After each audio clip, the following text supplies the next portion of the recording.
whenever you're ready. Okay.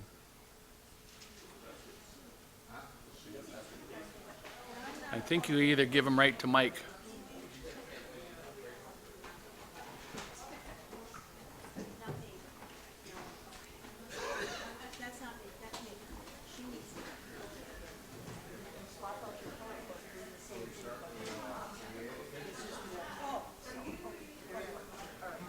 No, we're starting with the university.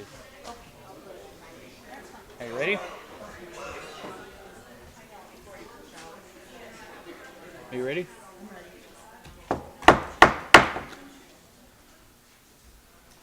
Okay, we'll call this meeting back to order.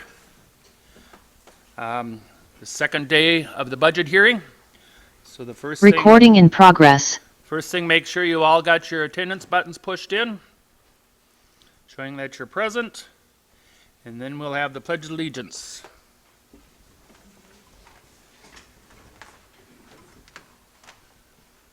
I pledge allegiance to the flag of the United States of America and to the republic for which it stands, one nation, under God, indivisible, with liberty and justice for all.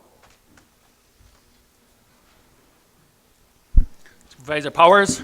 Good and gracious Creator, to whom we must account for all our powers and privileges, guide the people of the United States in the election of officials and representatives, that by faithful administration and wise laws, the rights of all may be protected and our nation be enabled to fulfill the purposes for which we strive. Amen.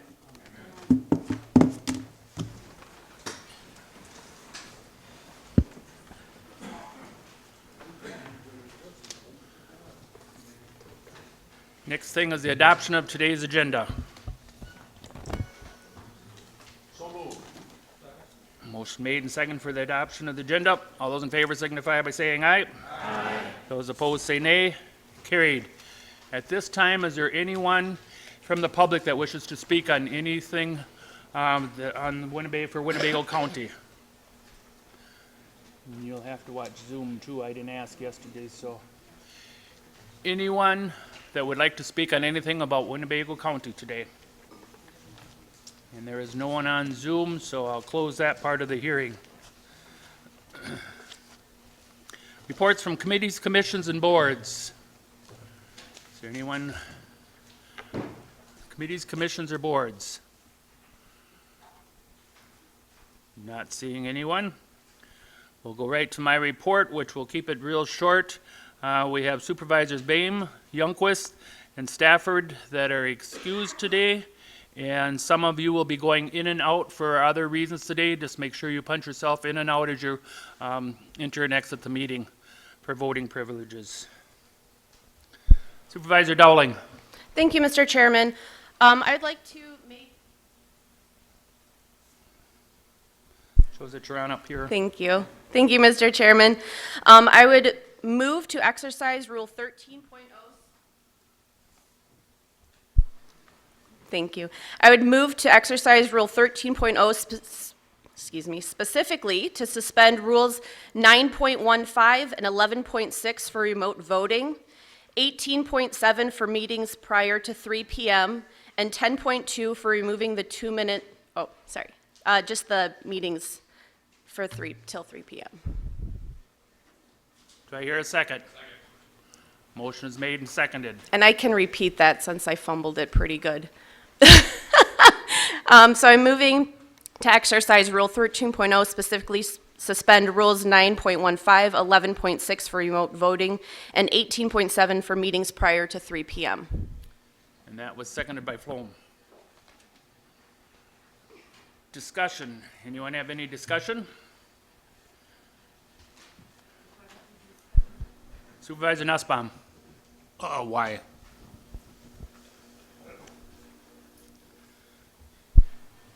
Thank you. As representatives of our districts, not all of us are able to be here for the entire time. So to represent my people to the best of my ability, and also because I have a medical disability, I may need to leave for medical reasons. I just don't know how my body's going to react. I'd like the opportunity to leave and still be able to vote to represent the people that I serve. Supervisor Norton.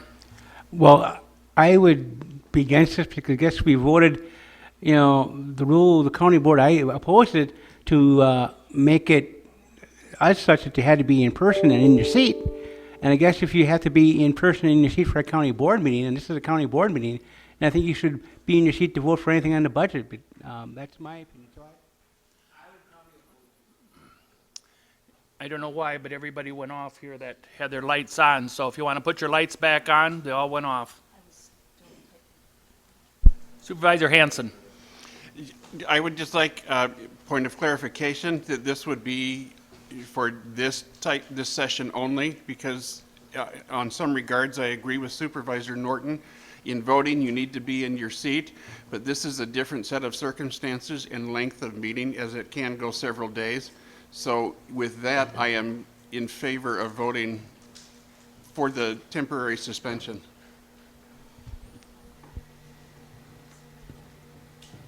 Okay, we'll just have corporate counsel come up here real quick so everyone understands how this will work.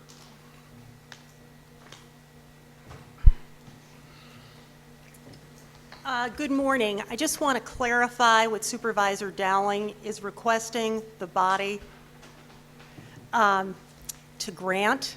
So as you may all know, 13.0 calls for suspension of the rules.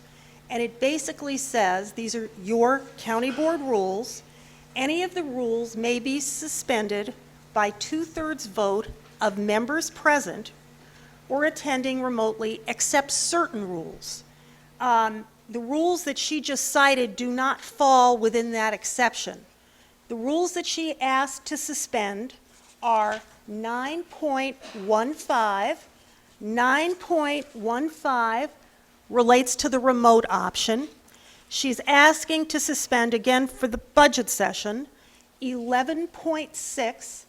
11.6 also talks about the fact that all votes cast shall be cast only if the supervisor is present at his or her desk in the officially designated county board physical meeting space.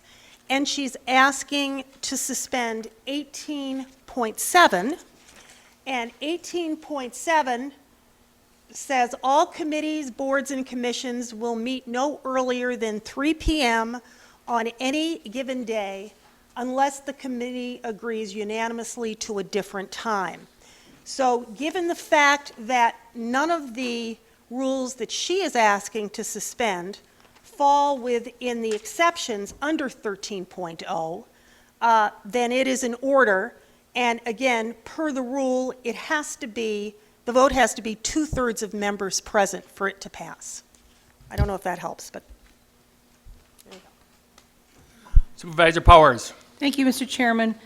This is really disingenuous. These are the same people who insisted on this new rule that we had to be here, there's going to be no remote voting and so on. And as far as being somewhat compromised in her health, a supervisor in this room right now who said she had a compromised immune system, she really wanted to be able to be at her desk, she was turned down. So I don't know what's the difference between her compromised situation and Supervisor Dowling's supervised condition. I'm voting against this. You made the rule, stick with it. Supervisor Schellinger. Thank you, Mr. Chairman. Thank you, Supervisor Dowling, for sharing. I fully support suspending the first two rules. I think this board should take this opportunity to be empathic and think about the conditions that we're setting up for participation in our process and try to make the most open and available situation we can for this budget process. So I'd like to move to separate the motion and consider the suspension of 9.15 and 11.16 first, because I believe that those are most directly related to the reason that the motion was brought and have the 2-minute, I'm sorry, what was the other one? 18. 9.15, 11.6, and 18.7. And I think 18.7 is sort of, doesn't make sense for us to suspend because we're already in a session. And so I'd like to move to separate the 9.7 and, or 9.15 and 11.6, and consider those separately. We have a motion made and seconded. Supervisor Schellinger, do you want to tell them which ones them pertain to, please? Yeah, so I think we should consider, or the motion is to consider 9.15, the remote option, and 11.6, voting in your desk together, because I think those are tied to what Supervisor Dowling is trying to do, which is to participate remotely, should that be the option that she chooses. And we have a second on that. Pardon? Separate would be a majority. Right. Suspend is two-thirds. Right. Any discussion on that motion? Now, just hold on, when she's typing, we gotta wait until everything's back up here, so. Okay, if you all wanna, I have to get rid of this up here then. Now, Supervisor Hintz, Thank you, Mr. Chairman. I just asked corporate counsel, why are we suspending 9.15 when that allows for the remote participation?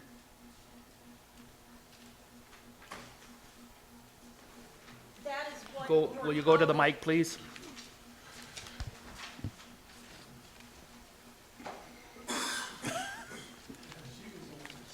That is Right. what I'm your just trying to- colleague right. requested. Okay. Okay. I was just trying to, Yeah. so if 9.15 allows for remote participation, why would we be voting to suspend that if you're trying to participate remotely?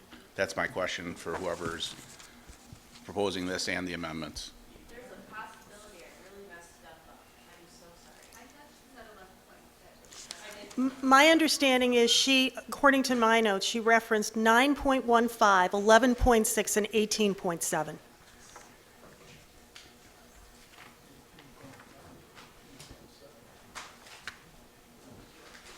$18.7.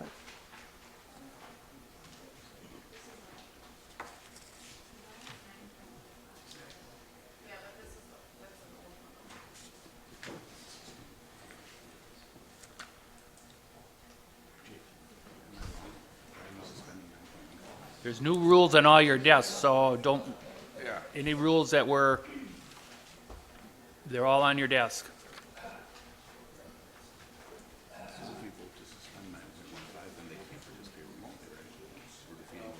Supervisor Haran. Thank you, Mr. Chairman. I'm just, because I'm brand spanking new at this, I am going to show my ignorance.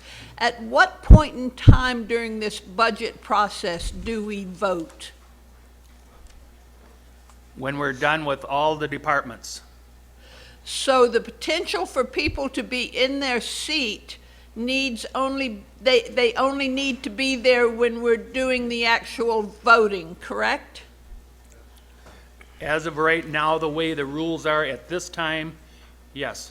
Thank you. If I take out 9, Supervisor Hanson. Yeah, just want to clarify and state, I am disheartened at the direction that some of the discussion has gone. I don't think this board should ever have a discussion on what is a greater disability or less of a disability. If someone wants to disclose that, that's their business. But a physical disability is very different than to say somebody having COVID and not being in their seat. So not happy with where that went. Supervisor Dowling. Thank you. If I take out 9.15, is this still okay? So your intent would be to just suspend Rule 11.6, is that all? And 11.6 says, "All votes cast shall be cast only if the supervisor is present at his or her desk in the officially designated county board committee physical meeting space." That's what you want? Okay. So you can do that, but to suspend it, we need a vote of 2/3 of members present. Okay. Okay? Do I hear a second to that now?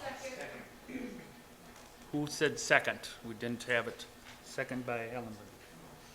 Okay, we're back on something different now. Now we're just suspending rule, Rule 11.6. 11.6, that's the only one. So if you want to talk about 11.6 being suspended. Kobe, are you, I think we're just looking at 11.6, only one, this is very good. so Thank you will you. suspend the one that you had on the floor? Okay. And I do apologize. I'm newly diagnosed, and I have not told my grandmother yet, so I just like time to do that before I share my medical information with the public. Supervisor Plum on Thank the you. new motion. Yes, thank you, Mr. Chairman. We don't necessarily know when we're going to be voting on these budget amendments. So in the spirit of the people who have to go back to work at some point this week, and for the people who have the medical conditions, I would support that in this instance, just because of the unique nature of the budget hearings and the way it's laid out. So that's the reason why I'm supporting that. In a vacuum, yes, I do think you should be present in your seat, but in this instance, I think that this is worth waiving. Thank you. Supervisor Norton. Thank you, Mr. Chairman. You know, the last budget, the last county board meeting, I brought up the issue of when we vote on budget related matters, amendment to the whole budget. And I tried to say, let's put a time, whether it be 8 o'clock, 1 o'clock, 6 o'clock, and I was rejected. I don't know why. If we could still do it, I'd do it in a heartbeat, because I think we should have a standard set time, not only just for the 36 of us, but also for the general public. I think my solution would be to, let's say, whether it be 6 o'clock tonight, 6 o'clock tomorrow, or whatever time, we set a time, which not only is convenient for us, because we know when we have to be in our seats, but also is better for the public, because the public can then comment on whatever amendments we do propose. So that's why I would oppose this, because I think it's better to set a time so that everyone, not just us, but the public can come, speak, and vote on these budget matters. Thank you. Supervisor Bender. I will be supporting, and I think this is a $180 million budget, and I think every one of us has an opinion of what we want to add or delete to the budget. We don't know what time the resolutions, they might not even be today. I mean, they might be tomorrow. So I don't see why we can't make an exception to the people that basically have full-time jobs that are willing to give their time on Thursday or Tuesday nights to be here till after midnight. And today, they have obligations. I mean, when you work full-time, sometimes it's impossible to get off. I missed several weddings because they were on holiday weekends, and at the highway department, we could have 7 people on vacation. And those were always the first weekends that were filled up, and I knew that, so I couldn't make those meetings. And if they would have happened to fall where there were 7 people off today and I was working, I couldn't get off. So I would have to basically not be able to do my job that I was elected for, because I wouldn't have that opportunity to take off of work. So I would make the exception in this case to support them being able to vote remotely. Supervisor Buck. Thank you, Mr. Chairman. I'll also echo Supervisor Binder's sentiment here. And I would remind the supervisors that last year, the whole budget was on Zoom. And so as somebody that works full-time, and Supervisor Norton has been trying to get something in writing for the past 4 years, I would say, set budget time and that kind of stuff. And for those of us that, like I said, have full-time jobs, it is difficult. And like I said, we were able to get this budget done last year on Zoom, so I will be supporting this as well. Thank you. Supervisor Eisen. Thank you, Mr. Chairman. My philosophy is what's good for the goose is good for the gander. I personally have been denied voting because I was not in my seat. I would not support this. Supervisor Robinson, please. Supervisor Hintz. Thank you, Mr. Chairman. Just to clarify one thing that Supervisor Norton was talking about, the public's only allowed to speak right after we gavel in. They aren't allowed to speak right before we vote. So that whenever we vote wouldn't matter for public speaking. As far as what we're discussing right now, I think this is a unique circumstance. People do have jobs. People need to be at those jobs more often than not, which is why we have people who aren't here right now. and they should have the ability to participate in the budget process because this is an extended, basically one long extended meeting, like unlike anything we do for the rest of the year. And I think your constituents would agree that if, as far as the budgeting process goes and how their tax dollars are spent, it should be done with the input of every supervisor possible. So I will definitely be supporting this. Thank you. Supervisor Hanson. May I just clarify, Mary Ann, this is only for just this, do I use the Budget, word you- session? It's just the budget session that we're suspending this rule, is that I correct? had just gone to Supervisor Dowling to clarify that, and that's what she indicated, correct, Supervisor Dowling? That's correct. Yes. Supervisor Flom. And call the question. Okay, the question has been called.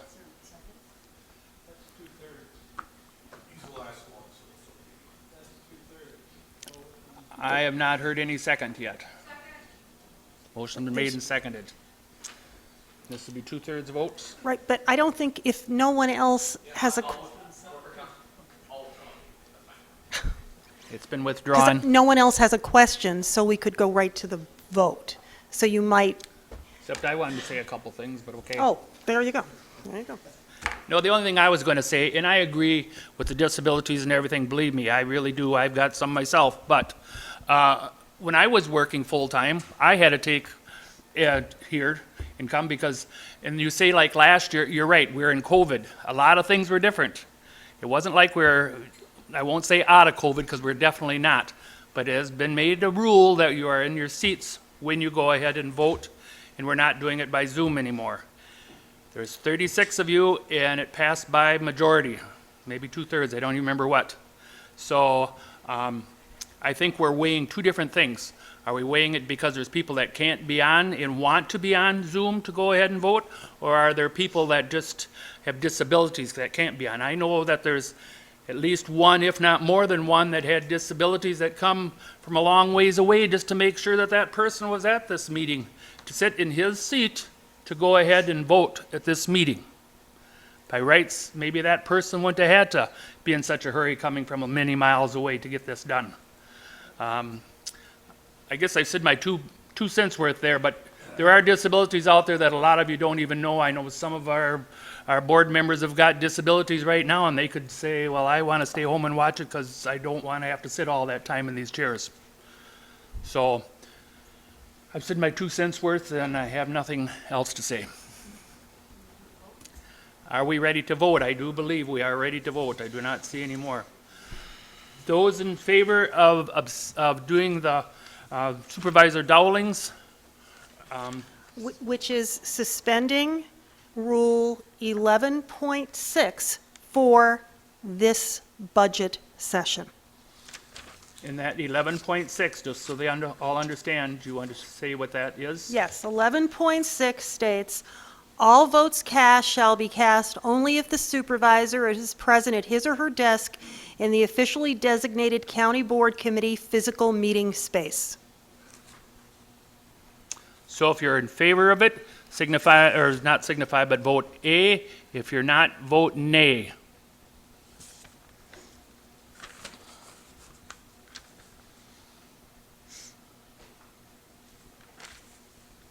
You're voting on your machines. And that passes 21-10. So we'll be able to vote now remotely, and it will be done remotely. So For this session for this only. session, Right.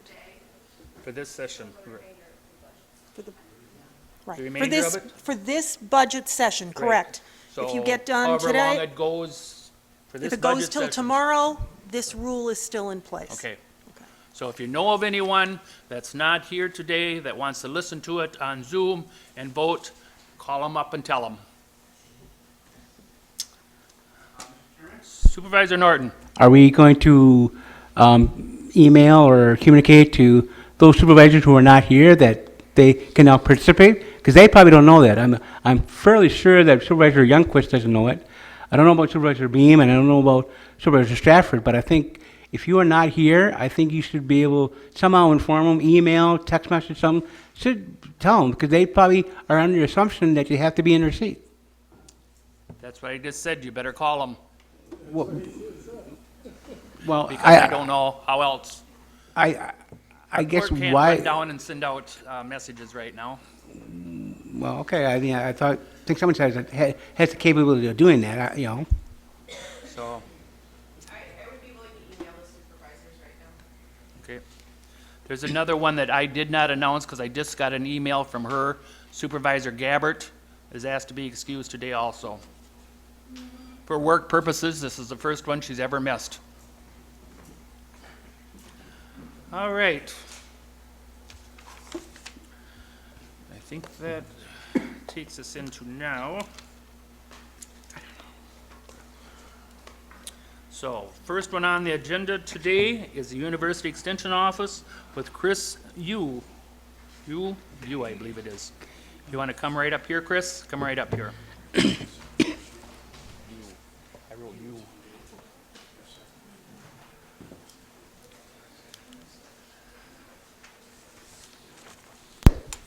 All right, good morning. Good morning.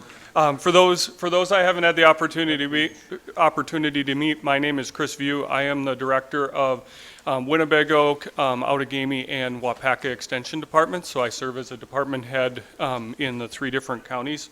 And I would like to, an opportunity to provide an overview with our budget as is before you. 434 it starts. Yeah, page 434, thank you. This year we had, for one of the things that's unique about Extension is that we are a partnership, a long-standing partnership between the county and the University of Wisconsin. We have, and as indicated in the budget, a large portion of our budget goes towards the contracted services for University of Wisconsin educators to be located and do work for the residents of Winnebago County, and also then provide the support and for operational support and resources for them to be able to perform their educational tasks. Some of the changes that we have this year, highlight of some changes include, we had a significant staffing change. We had a longtime educator who had an opportunity to take a position within Extension and is actually my peer now. So there are a couple of things in the revenues where there are some small decreases because there are some programs that are planning to be discontinued, so the revenue side is a little bit lower. Those programs could potentially increase with the passage of this budget because contained within this budget is a proposed replacement for that position. So one of the other things as far as looking at some revenues in the program fees, one of the things that we made a change last year and will continue with this year is that program and operational fees for 4-H programs will come through our office and are run through the accounting program. There's actually an increase in the revenue related to that, and that revenue is then also associated, that's a direct in and out for things like busing for 4-H camp and other facility needs. Moving down into our expense areas, you can see the changes relating to staffing that were provided to us through HR. The other significant changes when you see we have been working hard to adjust our travel, our automobile alliance, which is 52002, to match up with the actual expenses that we're incurring. So there's been some adjustments there. We still do value and have a lot of face-to-face interaction, but we are also capitalizing on virtual remote connections wherever possible, which is providing some opportunities to minimize our travel budget.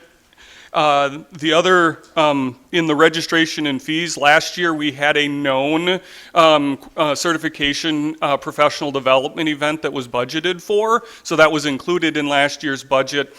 This year we do not have any anticipated anything of a large specialty type thing, so that's where that decrease is shown. Any of the increases are across with the contracted services, with the addition of staff that will be coming on board in the 2023 budget year, which include a regional dairy educator, in the agriculture area, a regional crops and soils educator, and then the health and well-being educator, which is the replacement for the previous position that was vacated by Mandy Dornfeld. So those are to match those. Each of those, the two regional positions that are included are also they're shared with the dairy position will be shared with three other counties, so a total of 4, and the dairy crops educator will be shared with two counties, so Outagamie and Winnebago, and those expenses are shared across both of those counties. Other areas that are significant. 53003, printing and duplication. Our office, there are some familiar faces that have done the Real Colors training, and that is the expense line item for the Real Colors the books and the resources to provide the opportunity for all of our county employees and offered to our key groups such as the Board of Supervisors. That is offset. There is in the program fees that I mentioned above, 45005. That's where the revenue would come in from the departments to pay, and then that would be the direct expense that would be allocated for that. One of the other, I'm covering some of the larger percentage increases, even though the budget amounts might not be significant or huge, but that might draw attention. Some of the things with our shift to more virtual or remote platforms is the need to continue to invest in software subscriptions to ensure that our staff have the ability to connect and be able to meet those needs, which include other software subscriptions and our marketing software, or we're a subscription to a service such as MailChimp. And that's also included. So that's the specific software. Just down below, the subscriptions and reference material 53501 includes those subscriptions for Zoom, Canva, MailChimp. So also moving down through, we also do have a county vehicle, a van that is utilized. So that's where our motor fuel and other supplies relating to the cost and maintenance of that. We are using 2023 as an evaluation year, as we may sunset that vehicle because of the changes in our travel patterns with the work and the outreach that we're doing. So 53580 is our small equipment tech, and I wanted to just spend a little bit of time with the change on that. Our office also coordinates the scheduling and the hosting of all of the meeting rooms in the Coughlin Center. So included in that, so our educator computers are part of the IT replacement and maintenance plan. We have 2 checkout laptops that are available for users that may not bring their own device that would still like to be able to utilize the facility. So those are outside of the replacement plan, so that every 4 or 5 years, it's at our department's expense to replace those checkout laptops. And if we don't do that regularly or on cycle, then we end up having very outdated equipment, which leads to user frustration and a less than ideal experience. There's a couple of other one-time expenses, as we'll have some new educators, so we'll have to purchase some of the new licensing for their computers. Also, with the increased staff, we have to be a little more creative in our workspaces and create some more flexible workspaces so that they have some spaces to be able to come and work while they're in our offices.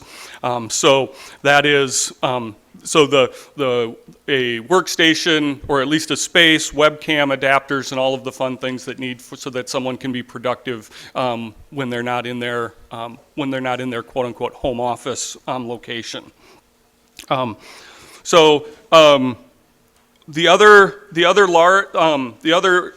largest expenditure is item 55030, other contracted services. This is the contracted services agreement with the University of Wisconsin Extension, Division of Extension, which is part of University of Wisconsin-Madison.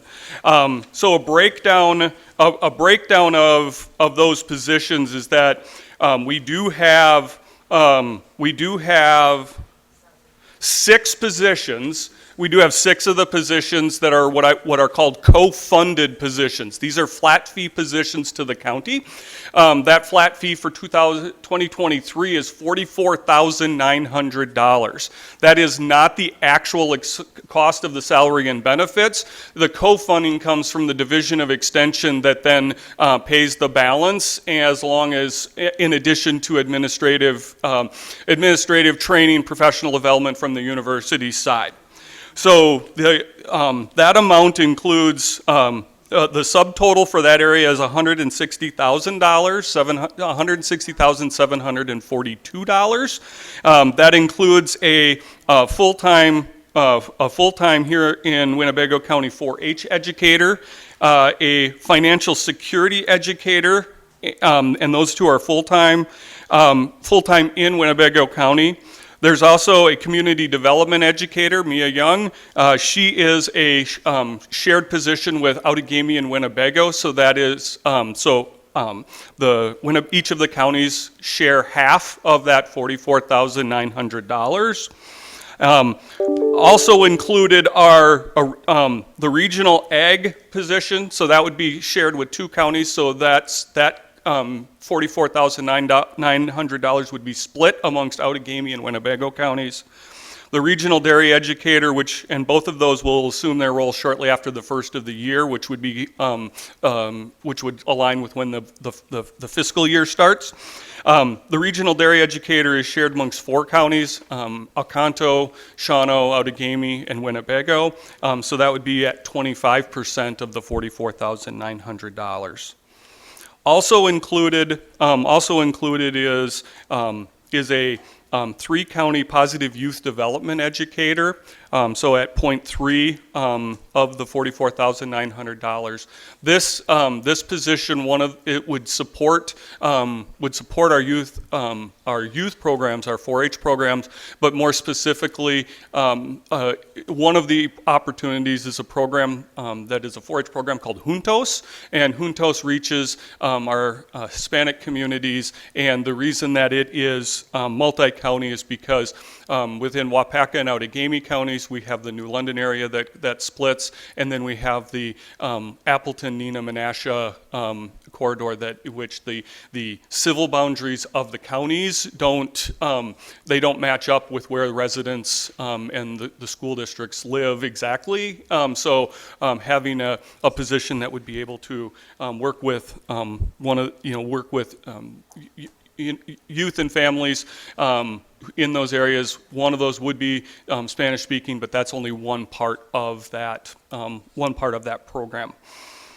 So that also includes, there's a $10,000 educator discount, first educator discount that's provided. So the category total is $150,742.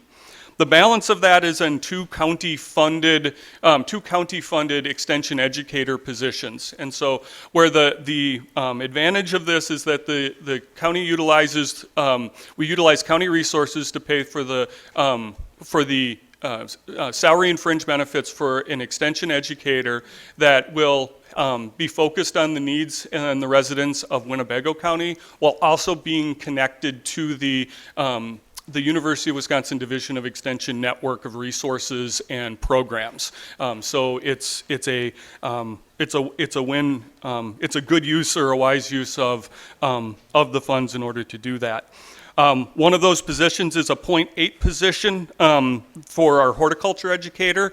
Newly hired Madison Protratz has started late August and is working to identify audiences and build partnerships for horticulture outreach within our community. And the other proposed position is a 1.0 FTE health and well-being educator that would fill many of the responsibilities of the vacant position held by Mandy Dornfeld, but will also take an opportunity to then also look at some other new areas. So for example, one of the things that we do know is that one of the largest growing groups of individuals in Winnebago County is our aging population of 65 and older. That is going to continue to grow. And while there are some really great resources and tools, this position would help connect and ensure connection. And also there are a couple of University of Wisconsin programs that would be able to be deployed throughout the community, such as the Strong Bodies program. And one of the others for all of the residents is that the research-based institutions such as our land grant program in the University of Wisconsin also has some expertise that we could bring in the area of food preservation. So this would help all residents in connecting them and bringing them closer to a healthy food supply, not only from a nutritional standpoint, but also from a food safety standpoint. Additionally, there are opportunities to continue to build connections in the area of adult mental health, whether it be mental health first aid, QPR, which question, persuade, refer is suicide prevention or diversion, first responder,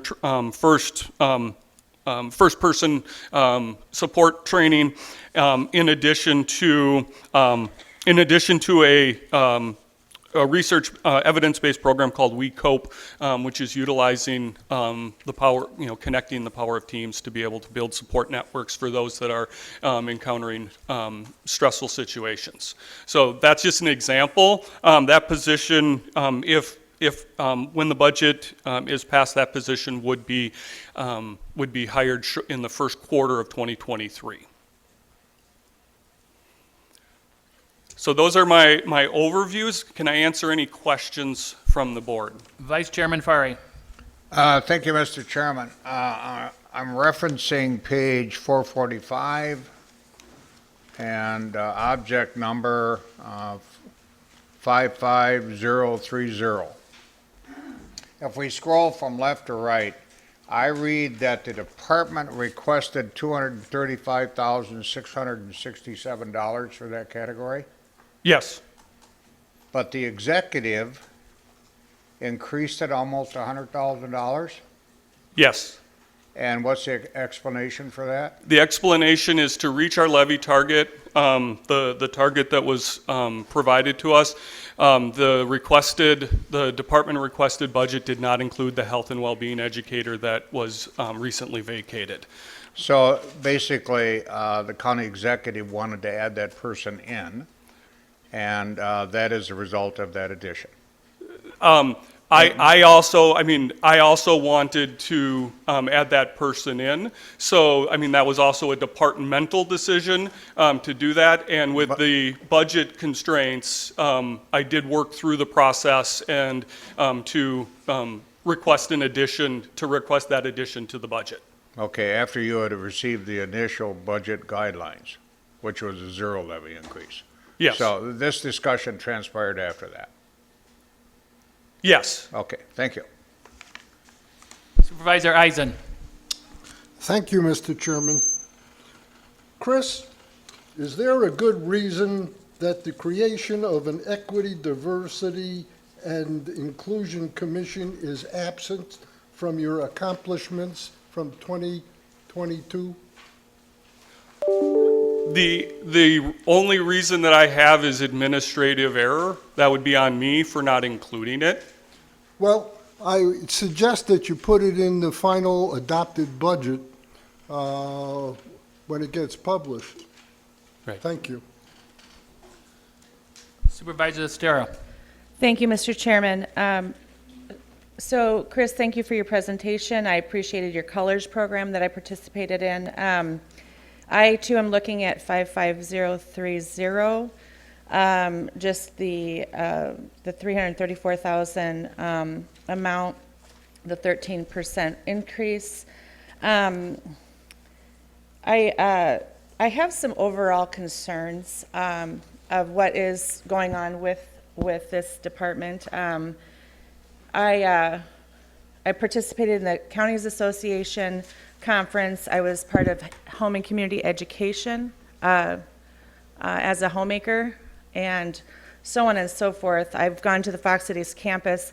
I think that the youth is being influenced in certain ways through 4-H even. I just have some grave concerns about the values of my constituents and how that matches up with your department. I guess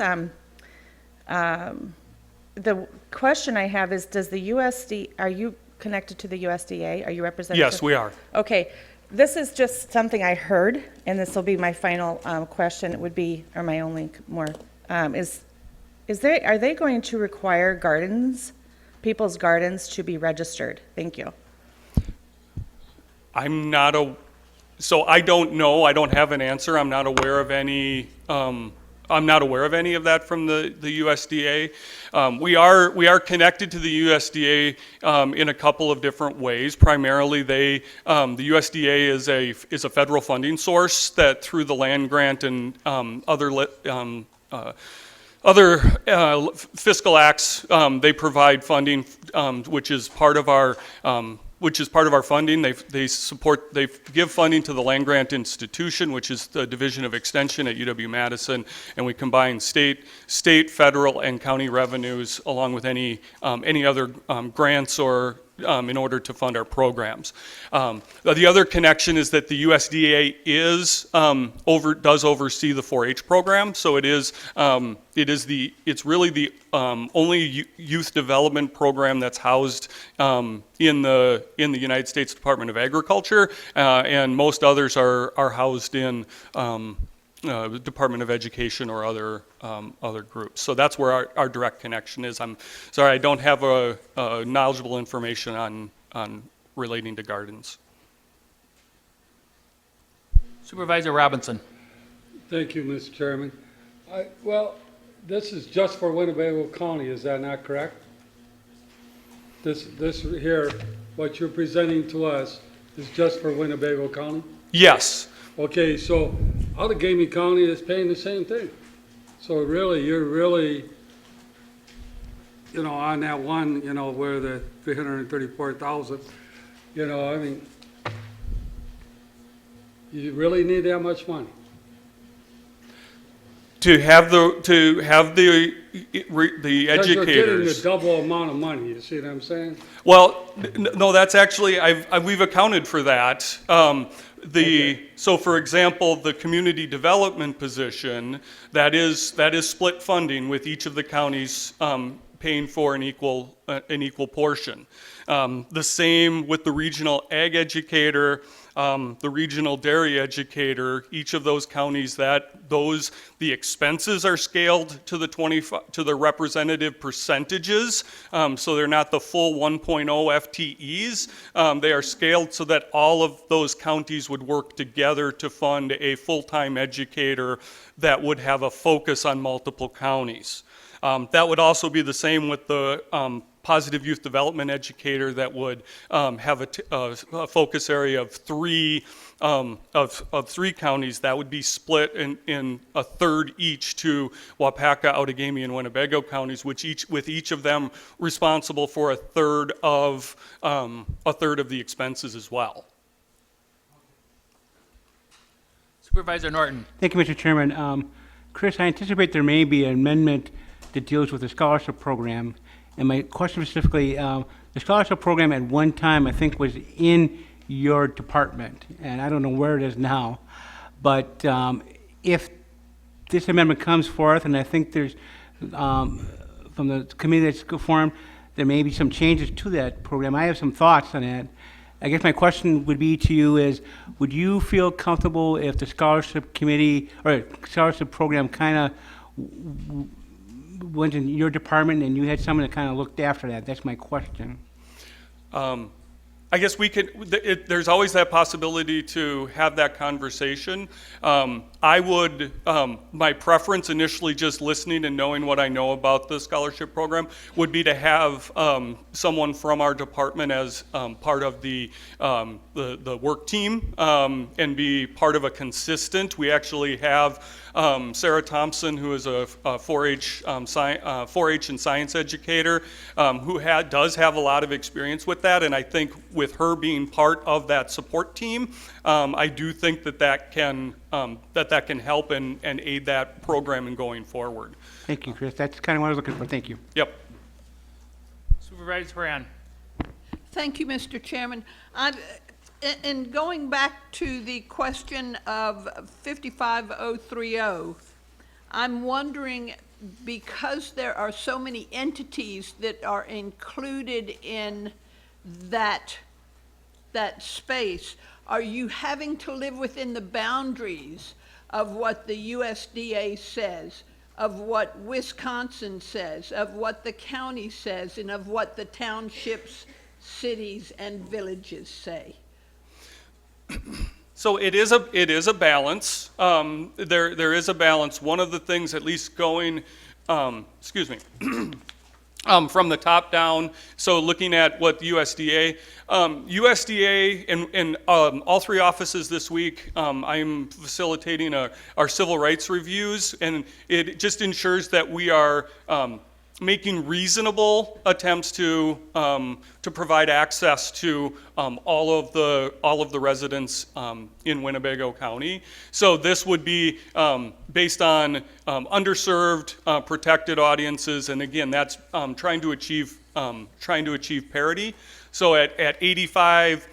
So with the differences, like I said, one of the largest growing populations is our aging population. In Winnebago County, 30% of those have a documented disability, and we also know that disabilities are oftentimes underreported. So trying to ensure that those audiences are met, at least are aware of our programs, because it's one of those things that you can advertise a program and try to make positive inroads with our various communities, but you can't force or require attendance. So that's what the USDA expects, is that we do make reasonable efforts to reach out to all of the residents within the community. The state does provide some guidance as far as some of our the extension educators are UW Extension employees. So from general work rules and some of those things. They provide probably right now the most guidance to the policies relating to our 4-H program to ensure that there is a safe program to protect to ensure that there's a safe program for our youth to participate in. And then at the local level, this is where conversations where, if any, for example, any supervisors in the room, the conversations that happen at the Ag and Extension Committee level, or other input from our community organizations or coalitions that are out there, as far as opportunities that match up with the focus, that's kind of why these educators are here in Winnebago County, or have Winnebago County as part of their focus service area, is to ensure that they are meeting those local needs the best that they can within the scope of their role. Also, recognizing that there may be some things that might not be within the scope of the role. But we try to work towards, yes, how can we connect and engage communities to try and figure out how we are able to make those, whatever those needed changes or educational programs or resources available. And you don't find it confining at all? It sounds as though it works well. I would say that any time that you have three significant funding partners, there's always tension at times, and tension isn't always a bad thing. But there is it is sometimes a challenge to match up and align, and that is one of the things that I think is the.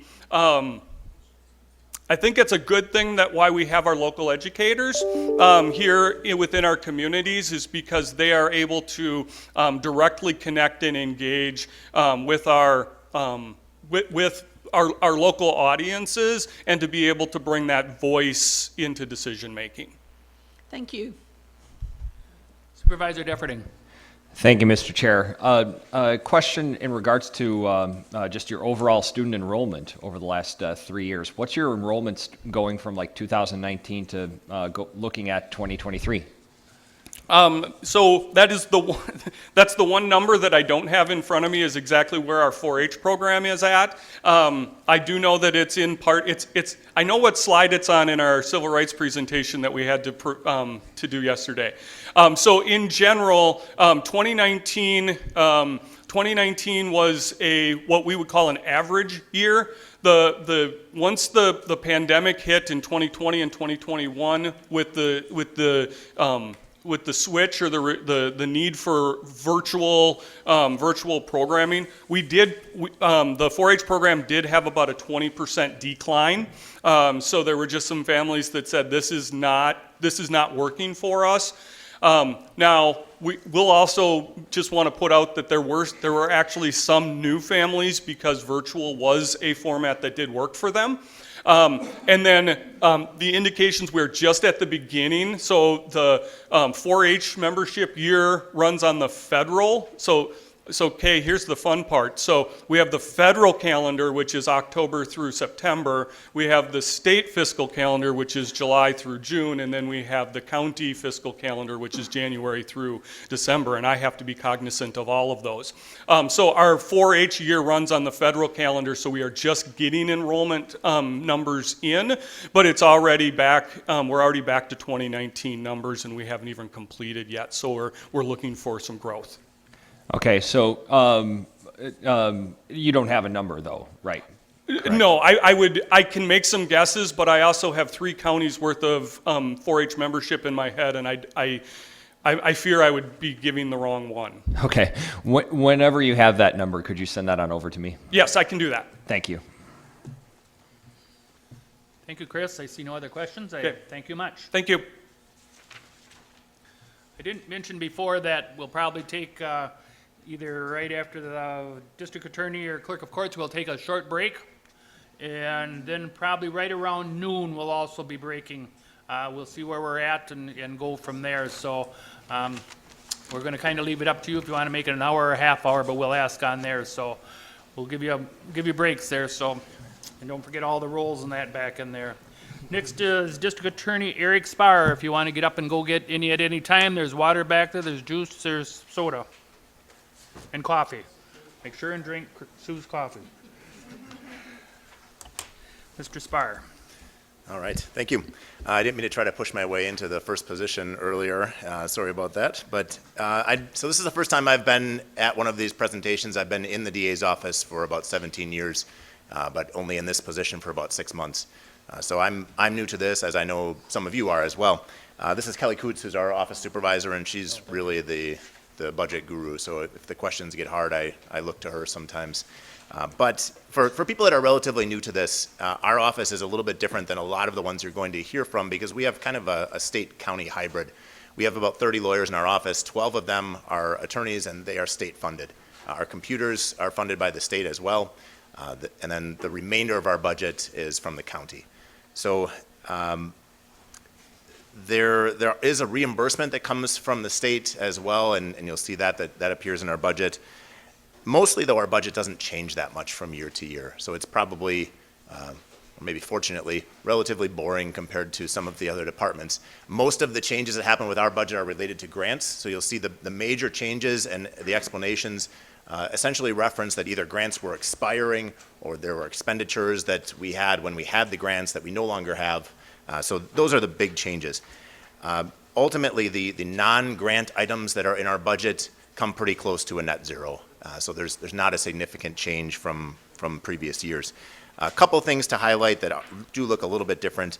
We do have a furniture replacement multi-year project that's been going on. There is $10,000 in the budget for that. I've joked with the JPS committee that we're trying to get our office out of the 70s, so that's part of that. And that actually was not in our original budget. That's line 53,522. Originally, we had that as an add-on to the budget, but as we were meeting with the executive, we realized that we actually had room to include that because we had come in a little bit under where we expected to be. So we had room to put that into our budget that did balance. Excuse me, this starts on page 212. Oh, apologies. The other thing that we had in as an ad request was a vehicle, and that ultimately was removed as an ad request. Oh, is this not high enough? I'm sorry. Okay, there we go. All right. The line number for the furniture was 53522. And that is on page, I have the page here too. 221, thank you. Somebody else has the page quicker than I do. All right. So we had an ad request for a vehicle as well. We have a couple of vehicles that our investigators use to serve subpoenas. That was something we used to contract out for, but for quite some time we brought that in-house as a cost-saving measure. But they need vehicles to use to do that. Our vehicles are quite old, and I think this might be the third time we came in with a request to replace one of those vehicles. Emergency Management had a vehicle that was newer than what we had that they are sending our way, it sounds like, so that was removed from our budget add-on request. So ultimately, everything fit, and we'll kick that problem down the road a little bit because that vehicle is not a new vehicle, but it's newer than what we had. So for now, we're set on vehicles, and ultimately, that's kind of what it looks like. One other thing I would say, being new to this, I had reached out to a lot of the county board supervisors that deal with, especially in JPS, but also now I recently attended the legislative committee. I'd welcome any of you, if you have questions about the functions or the programs of the district attorney's office, to reach out outside a budget cycle. I'm thinking here, and we can have those conversations. I'd welcome you to come and check things out. I know Supervisor Hanson at some point had come and checked out the drug court and spent some time talking about our programs as well. So I welcome you all to do that if you have questions too. But other than that, I guess if you have specific questions about the budget, feel free. Supervisor Norton. I just have a question. I know you have $3,500 for witness expense. Is that realistic? I mean, $3,500 does not go very far. I mean, I commented to Marianne Miller last night, $1,000 doesn't go much for hers. I mean, I'll let you respond to that. Yeah, it's a little bit unpredictable too. So what Supervisor Norton is talking about is witness expenses that are related to bringing in people for trial. Often these are expert witnesses. So if we have a significant number of trials that involve experts such as doctors or people that need transportation, that can cause a significant fluctuation in witness fees. That number was based on historical information about how much we've tended to spend, but it has fluctuated, and it's an area that could be a problem. It just depends on how many trials that have expert witnesses go in a given year. So what happens if you have a witness expenses, like, oh my gosh, $10,000, $20,000 or more? How do you fund that? I'm just curious, and that's my last question. Then we would have a problem. We might be coming back asking for a change request, but that is something where, and it's a struggle because the balance is, do we come in and ask for a significant number anticipating that we just might need that, even if that might be the exception rather than the rule. But it is tricky. That's one of those items where it's just difficult to predict.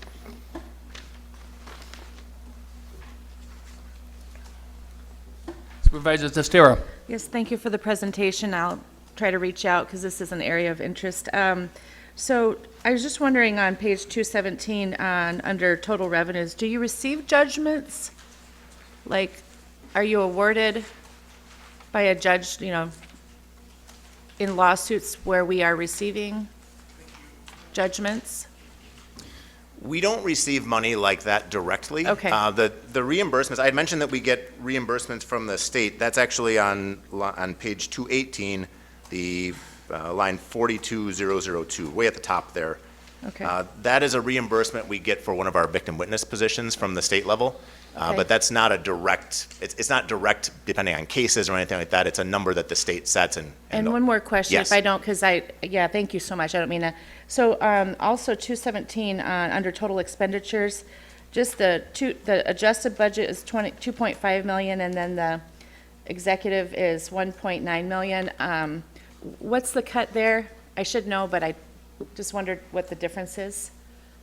The big change that we're seeing there, and this is a change on both sides of the line that as far as what we're bringing in and what we're sending out, is related to grants that had expired.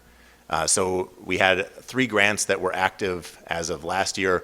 2 of those have now expired, so that caused significant changes as far as what was coming in, but also what we were spending, because once those ended, we didn't have those expenditures either.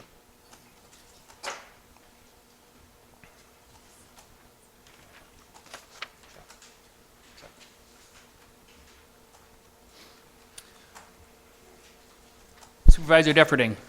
Thank you, Mr. Chair. This is a question that just occurred to me just now. I forgot to ask this to you at JPS as well. But in regards to like Marcy's Law, how has it affected your operation? Yeah, so thank you. Marcy's Law it was a constitutional amendment that came into effect in 2020 related to victim rights. So essentially expanding what Wisconsin had as far as notification requirements or what courts had to do to accommodate victims. Some of those things were already in the statute, some were not, but now they're constitutional. So as a result of that, there were changes that happened within our office. Most of those changes happened in 2020, and it was kind of a scenario where we were scrambling. The whole system really was scrambling to react to that.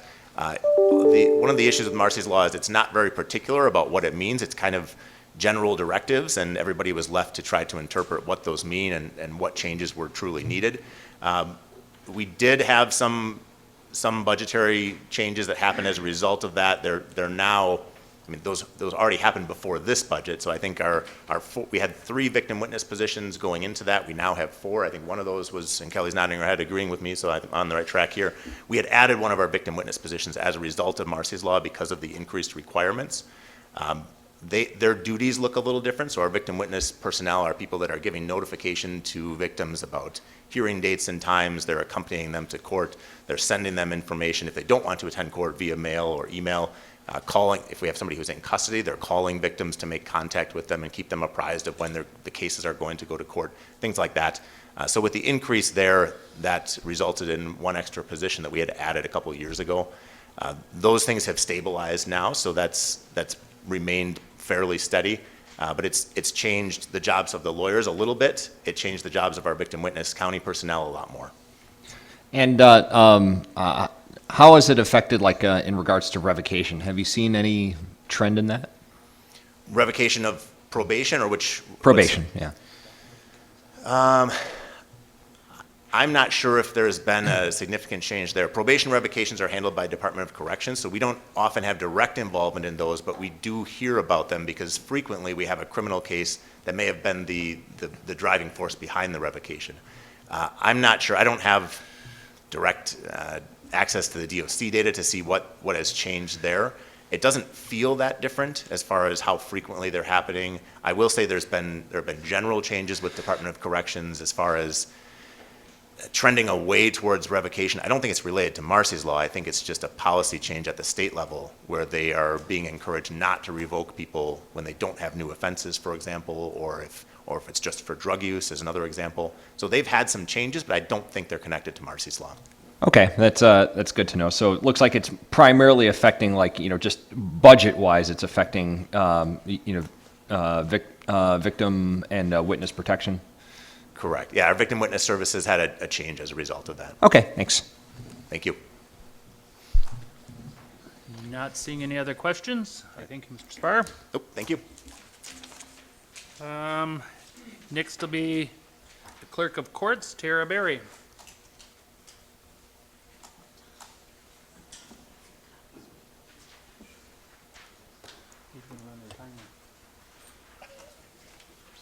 Not as tall as Eric here, so I'll bring this down a little bit. Good morning, everybody, and thanks for having me. So I too am new, like Eric Spar.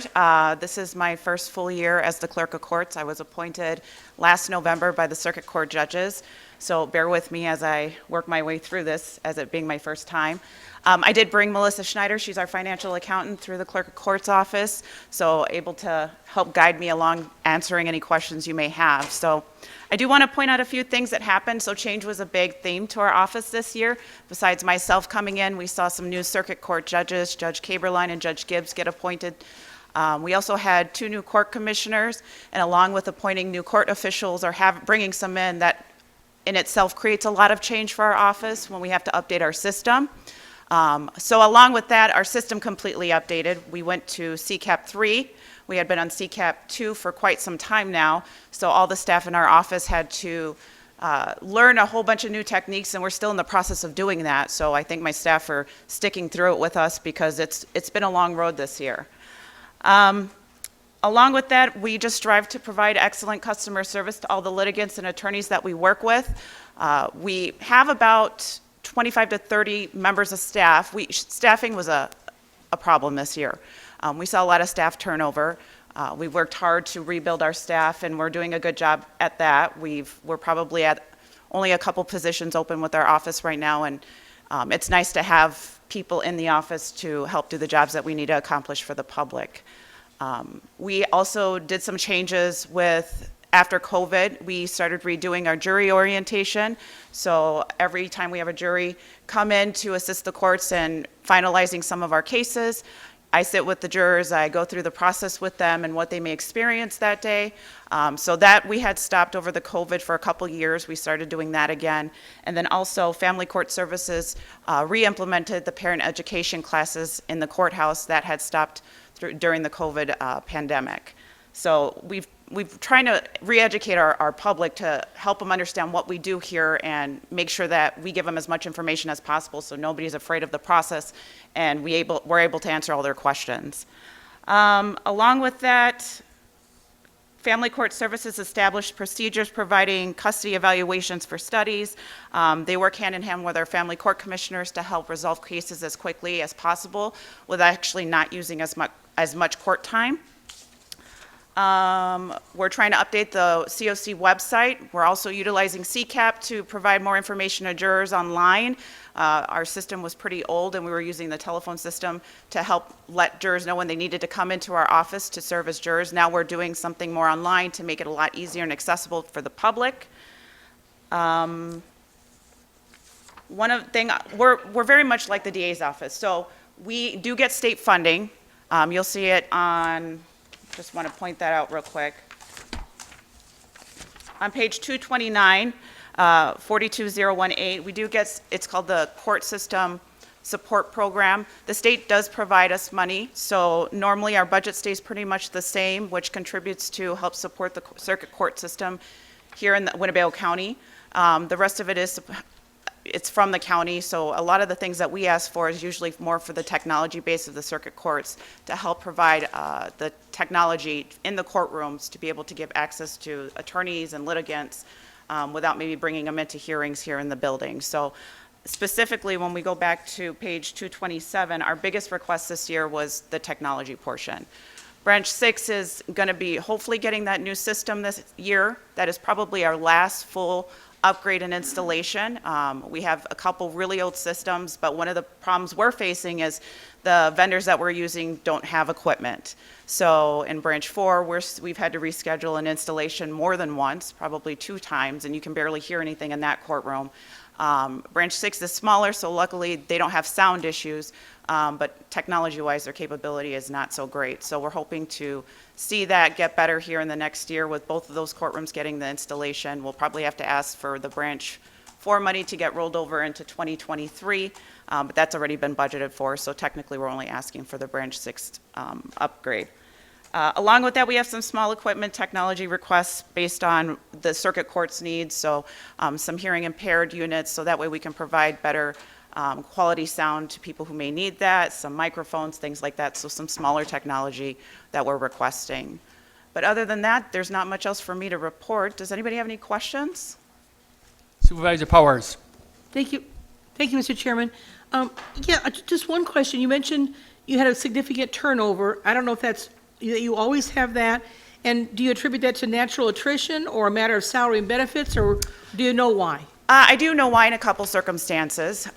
Definitely salary is an issue. I can't compete with other places of employment that offer remote work and way higher salaries. So we need to be here. We work with people who walk in. Most of our people who come in are pro se litigants, don't have attorneys. You know, we're opening cases for them. We're filing restraining orders. We're filing divorce cases. And so my staff has to be here. And so we only do our job in this building. We had probably 3 to 4 staff members leave because of better wages in other places and remote work. Thank you. Supervisor Norton. Thank you. Just a quick follow-up to what Karen Supervisor Powers. Are they leaving to go to other positions in the legal or judicial type of business or industry or what? No, not necessarily. Okay. We had some customer service type based jobs accepted from some of the staff here. Again, you know, salaries and remote work. So they weren't part of the legal system. And my second quick question, the revenue you get from the state has kind of fluctuated Yeah. from a high. Can you explain is there any reason other than the state has decreased it? Is there any reason why? That's my question. I don't have any information. I've gone back through some of the records, again, just still trying to learn my role here in the clerk of court's office and understanding how the state versus the county portion kind of divide and work. Normally what we do is, so every year my office has to generate an annual report to the state, and from those numbers, they provide us with funding. So Melissa and I have tried to investigate, you know, why would this fluctuate? Why, you know, what can we do better to increase our state funding from, you know, the state of Wisconsin, but we haven't really gotten any answers as to how they formulate the information from the annual report, which is very long and extensive. It takes us a few months, probably 2 to 3 months, to generate all the information that we gather from the reports and report it to the state. From there, the state takes it, and then they distribute the funds to every county in the state. So I know this next budget season, we're gonna stay the same as this year, but it could go up if the state sends us more money or gives us different information. But unfortunately, I don't know that right now. I wouldn't be able to know until, they send us 2 informational administrative bulletins a year. So we just kind of wait it out. Okay, thank you. Supervisor Differding. Thank you, Mr. Chair. This isn't really necessarily a question, but just something I wanted to bring up to the county board. In particular, on page 234, if you look to object 55001 in regards to legal services, you can see that there's a significant increase there from 2019 over to 2022.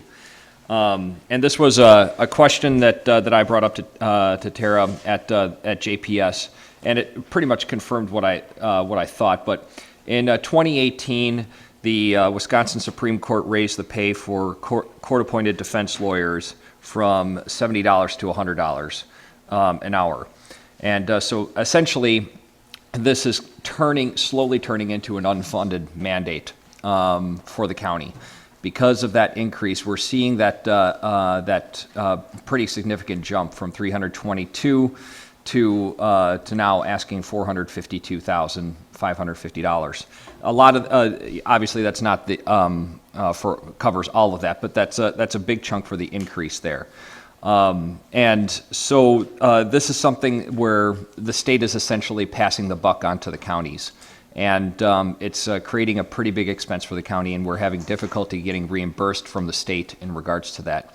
So this is probably something that I would like to continue this discussion going into 2023 on what the counties can do to work with the state to get reimbursement for this. Mm-hmm. Thank you. Supervisor Nelson. Yes, referring to page 227 for bailiff and matron, our bailiffs are getting paid $100 an hour? No, I was going to bring that up. So that's definitely a typo. So this year, the judges have requested that the county consider during the unclassified pay section to raise bailiff pay to $100 a day. So currently, the bailiffs are at $80 a day. Again, this is a position for the court systems that we have a really hard time staffing. And usually we have 2 bailiffs per circuit court, and then it's usually just a part-time schedule, so they don't work every day.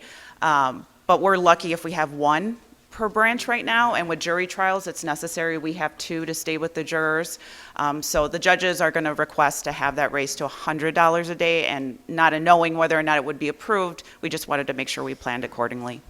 Okay, thank you for clearing that up. And I'd just like to state, recently, because of an embezzlement case in one of my businesses, I had way more time than needed to deal with both the DA's office, the clerk of court's office, and I was extremely impressed with the way everything was handled. Thank you.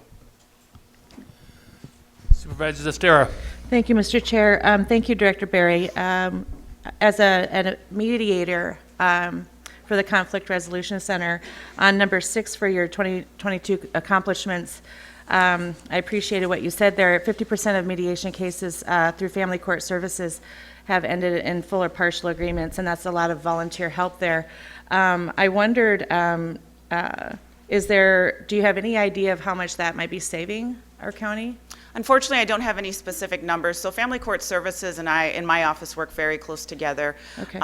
They have a new director, so Jill is their new director, and she's working hard to kind of balance out. She's going to be coming in front of the board probably soon to look at possibly raising some of the fees that we have associated with her office, because technically what the work that they put into mediating these cases, they're not really getting reimbursed for. So that's something I'm working closely with Jill on, and we don't have any specific numbers on how much money or time we're saving.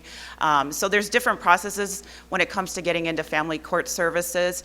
Family court services, just to understand, it deals with custody and placement. They don't do anything with property or finances. That's what the Conflict Resolution Center does. We have a lot of pro se litigants that come in with family cases, usually unrepresented, and they have a lot of questions. And sometimes they just need somebody to sit in a room with them and help figure out the best path or option for them. So they've had a lot of people come through. They've been short-staffed a lot recently with mediators. They're full staff now, but there's only 4 people in that office, and they do all the family mediation for Winnebago County, and they do a wonderful job. And Jill's really working hard to try to bring in a little bit more revenue to make up some of the money we're losing and the work they're putting in. Okay. Thank you. Supervisor Flom. Thank you, Mr. Chairman. I just want to say thank you so much for the work that you're doing on this. I know that it's an older building, it's an older court system. Technology is always changing. It's difficult to find court reporters.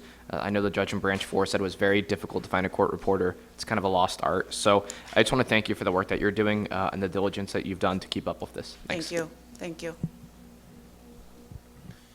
I see no other lights, so I also thank you for coming this morning. And Thank you. Thank you much. At this time, I think we'll take our break before we have the sheriff's improvement come up. That'll be page 236 when we come back. So it's 10:54. We'll be back at 10:15.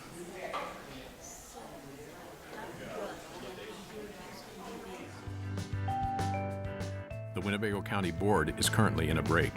For a schedule of all GovTV programming, visit our website at oshkoshmedia.org.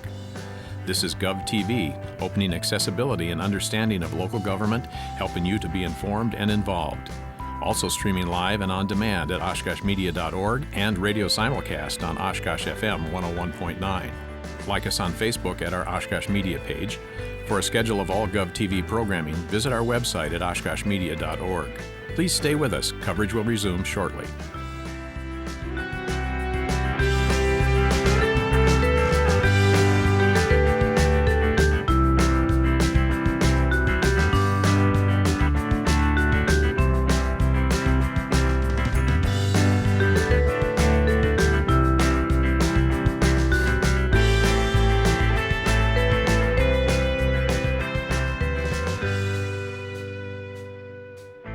The Winnebago County Board is currently in a break. For a schedule of all GovTV programming, visit our website at oshkoshmedia.org. This is GovTV, opening accessibility and understanding of local government, helping you to be informed and involved. Also streaming live and on demand at oshkoshmedia.org and radio simulcast on Oshkosh FM 101.9. Like us on Facebook at our Oshkosh Media page. For a schedule of all GovTV programming, visit our website at oshkoshmedia.org. Please stay with us. Coverage will resume shortly.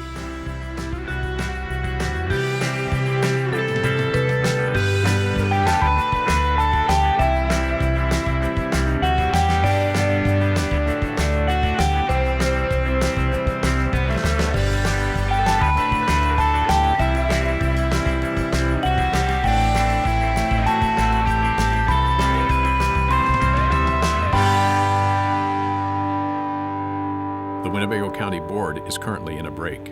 For a schedule of all GovTV programming, visit our website at oshkoshmedia.org. This is GovTV, opening accessibility and understanding of local government, helping you to be informed and involved. Also streaming live and on demand at oshkoshmedia.org and radio simulcast on Oshkosh FM 101.9. Like us on Facebook at our Oshkosh Media page. For a schedule of all GovTV programming, visit our website at oshkoshmedia.org. Please stay with us. Coverage will resume shortly.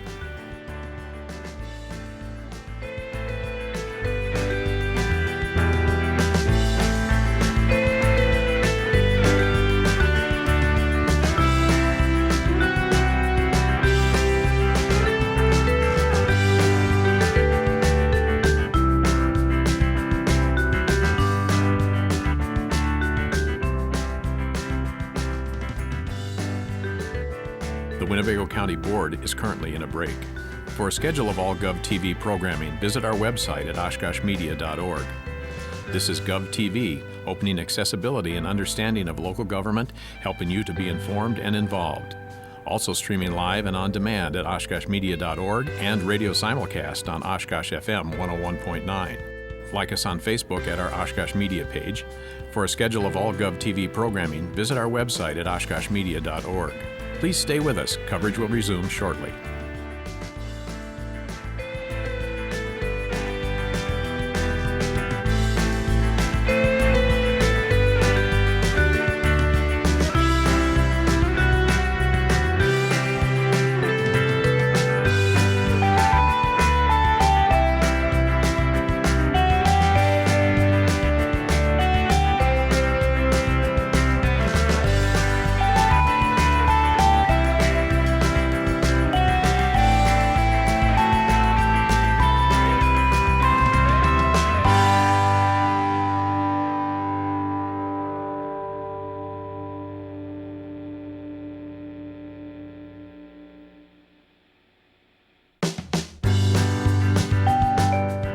The Winnebago County Board is currently in a break. For a schedule of all GovTV programming, visit our website at oshkoshmedia.org. This is GovTV, opening accessibility and understanding of local government, helping you to be informed and involved. Also streaming live and on demand at oshkoshmedia.org and radio simulcast on Oshkosh FM 101.9. Like us on Facebook at our Oshkosh Media page. For a schedule of all GovTV programming, visit our website at oshkoshmedia.org. Please stay with us. Coverage will resume shortly.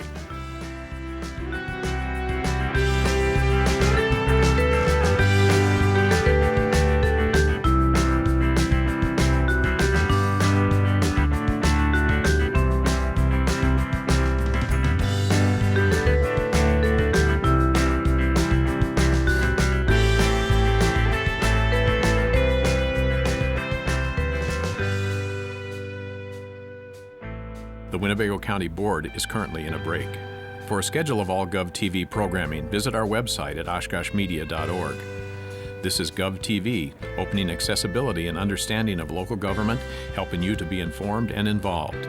Also streaming live and on demand at oshkoshmedia.org and radio simulcast on Oshkosh FM 101.9. Like us on Facebook at our Oshkosh Media page. For a schedule of all GovTV programming, visit our website at oshkoshmedia.org. Please stay with us. Coverage will resume shortly.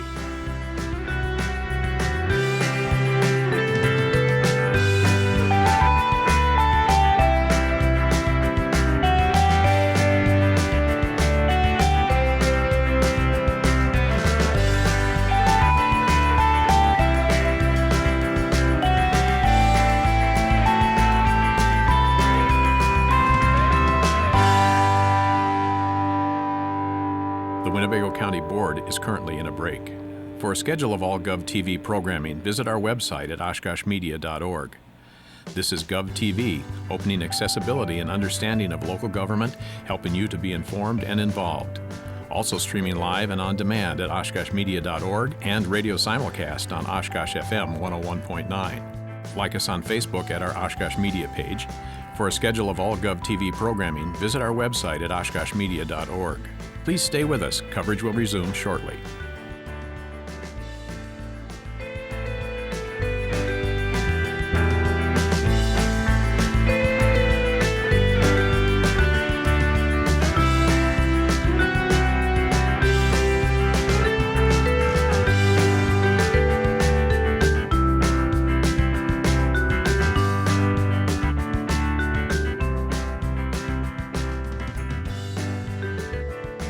Winnebago County Board is currently in a break.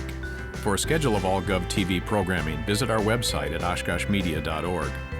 This is GovTV, opening accessibility and understanding of local government, helping you to be informed and involved.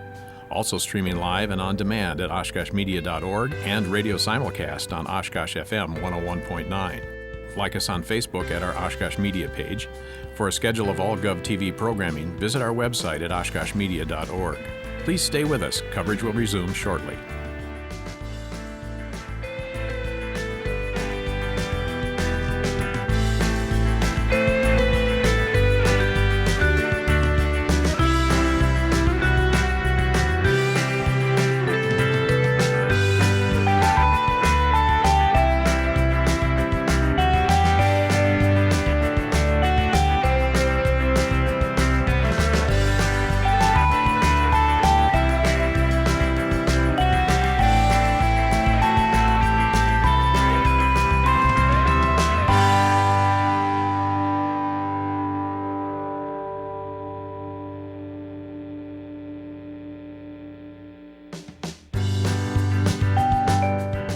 The Winnebago County Board is currently in a break.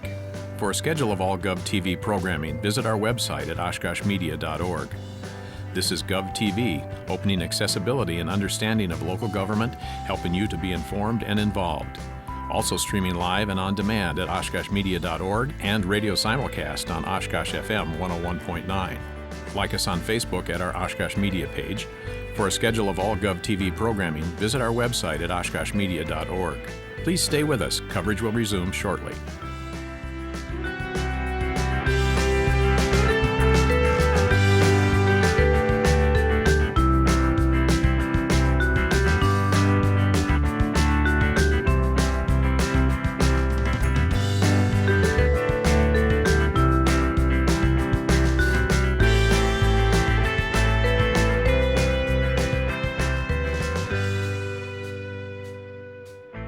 The Winnebago County Board is currently in a break.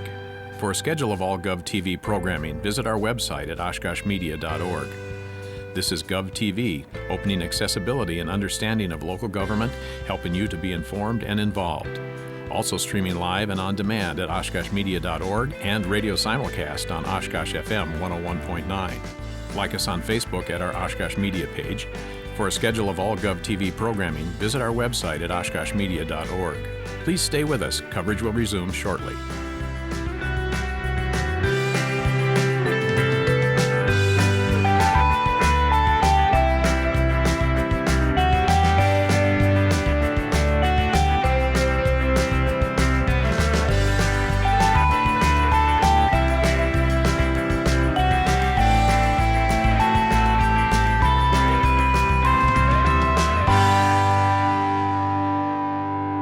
The Winnebago County Board is currently in a break. For a schedule of all GovTV programming, visit our website at oshkoshmedia.org. This is GovTV, opening accessibility and understanding of local government, helping you to be informed and involved. Also streaming live and on demand at oshkoshmedia.org and radio simulcast on Oshkosh FM 101.9. Like us on Facebook at our Oshkosh Media page. For a schedule of all GovTV programming, visit our website at oshkoshmedia.org. Please stay with us. Coverage will resume shortly.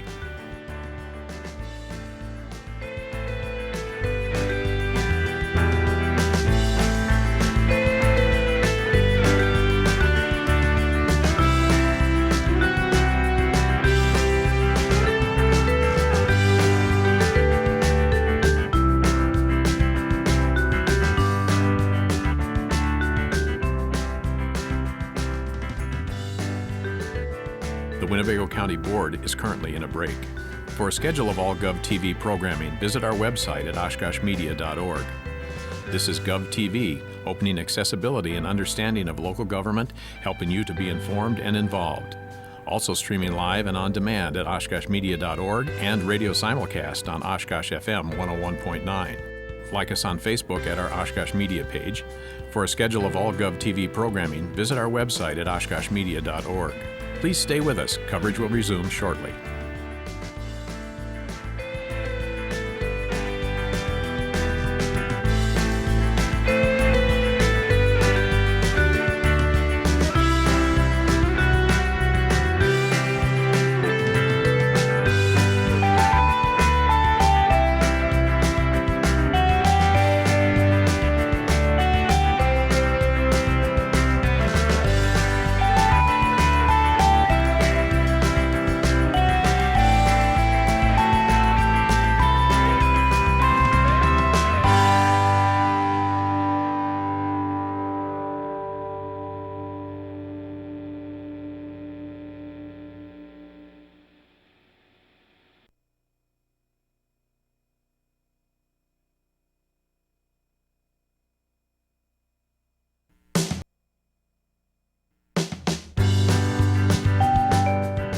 The Winnebago County Board is currently in a break.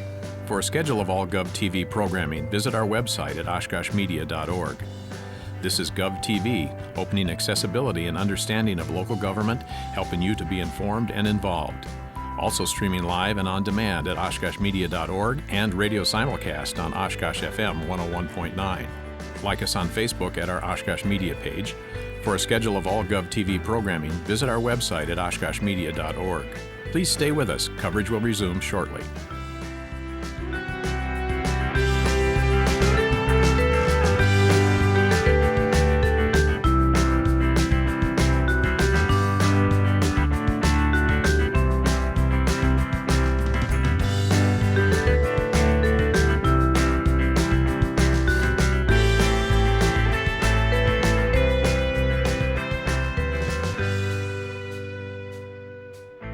The Winnebago County Board is currently in a break. For a schedule of all GovTV programming, visit our website at oshkoshmedia.org. This is GovTV, opening accessibility and understanding of local government, helping you to be informed and involved. Also streaming live and on demand at oshkoshmedia.org and radio simulcast on Oshkosh FM 101.9. Like us on Facebook at our Oshkosh Media page. For a schedule of all GovTV programming, visit our website at oshkoshmedia.org. Please stay with us. Coverage will resume shortly.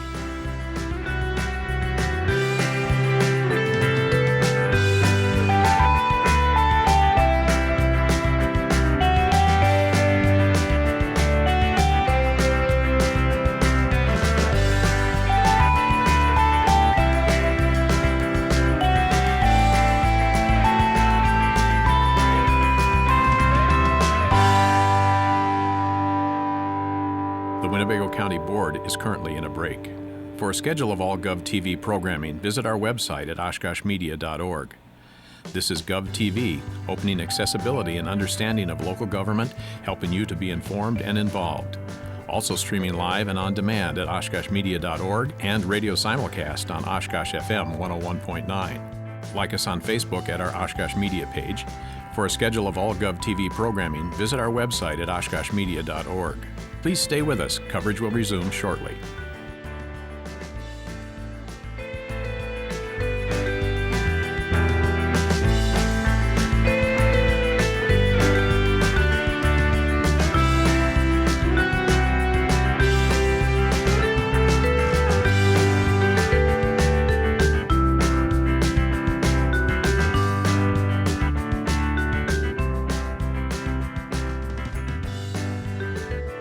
The Winnebago County Board is currently in a break. For a schedule of all GovTV programming, visit our website at oshkoshmedia.org. This is GovTV, opening accessibility and understanding of local government, helping you to be informed and involved. Also streaming live and on demand at oshkoshmedia.org and radio simulcast on Oshkosh FM 101.9. Like us on Facebook at our Oshkosh Media page. For a schedule of all GovTV programming, visit our website at oshkoshmedia.org. Please stay with us. Coverage will resume shortly.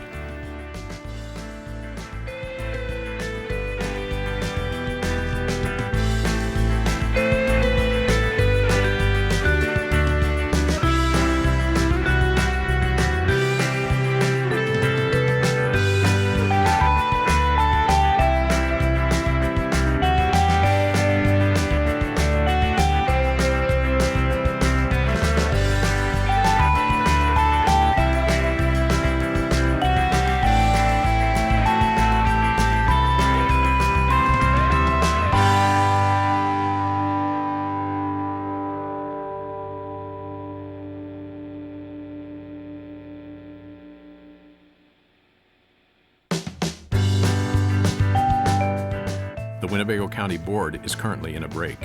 For a schedule of all GovTV programming, visit our website at oshkoshmedia.org. This is GovTV, opening accessibility and understanding of local government, helping you to be informed and involved. Also streaming live and on demand at oshkoshmedia.org and radio simulcast on Oshkosh FM 101.9. Like us on Facebook at our Oshkosh Media page. For a schedule of all GovTV programming, visit our website at oshkoshmedia.org. Please stay with us. Coverage will resume shortly.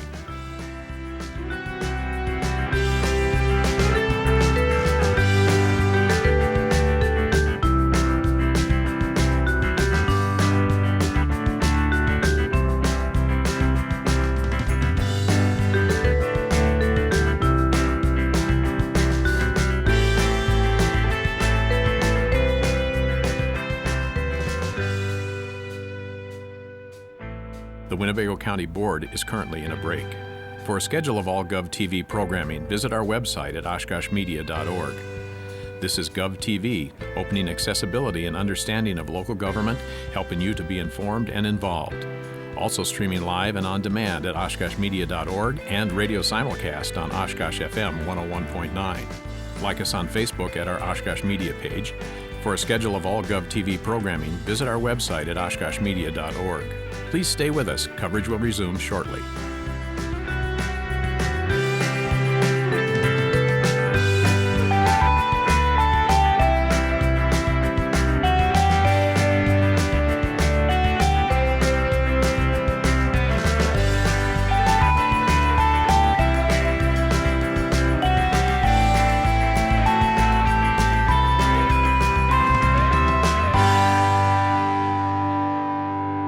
The Winnebago County Board is currently in a break.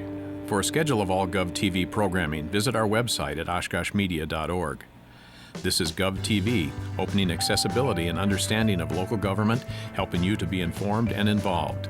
Also streaming live and on demand at oshkoshmedia.org and radio simulcast on Oshkosh FM 101.9. Like us on Facebook at our Oshkosh Media page. For a schedule of all GovTV programming, visit our website at oshkoshmedia.org. Please stay with us. Coverage will resume shortly.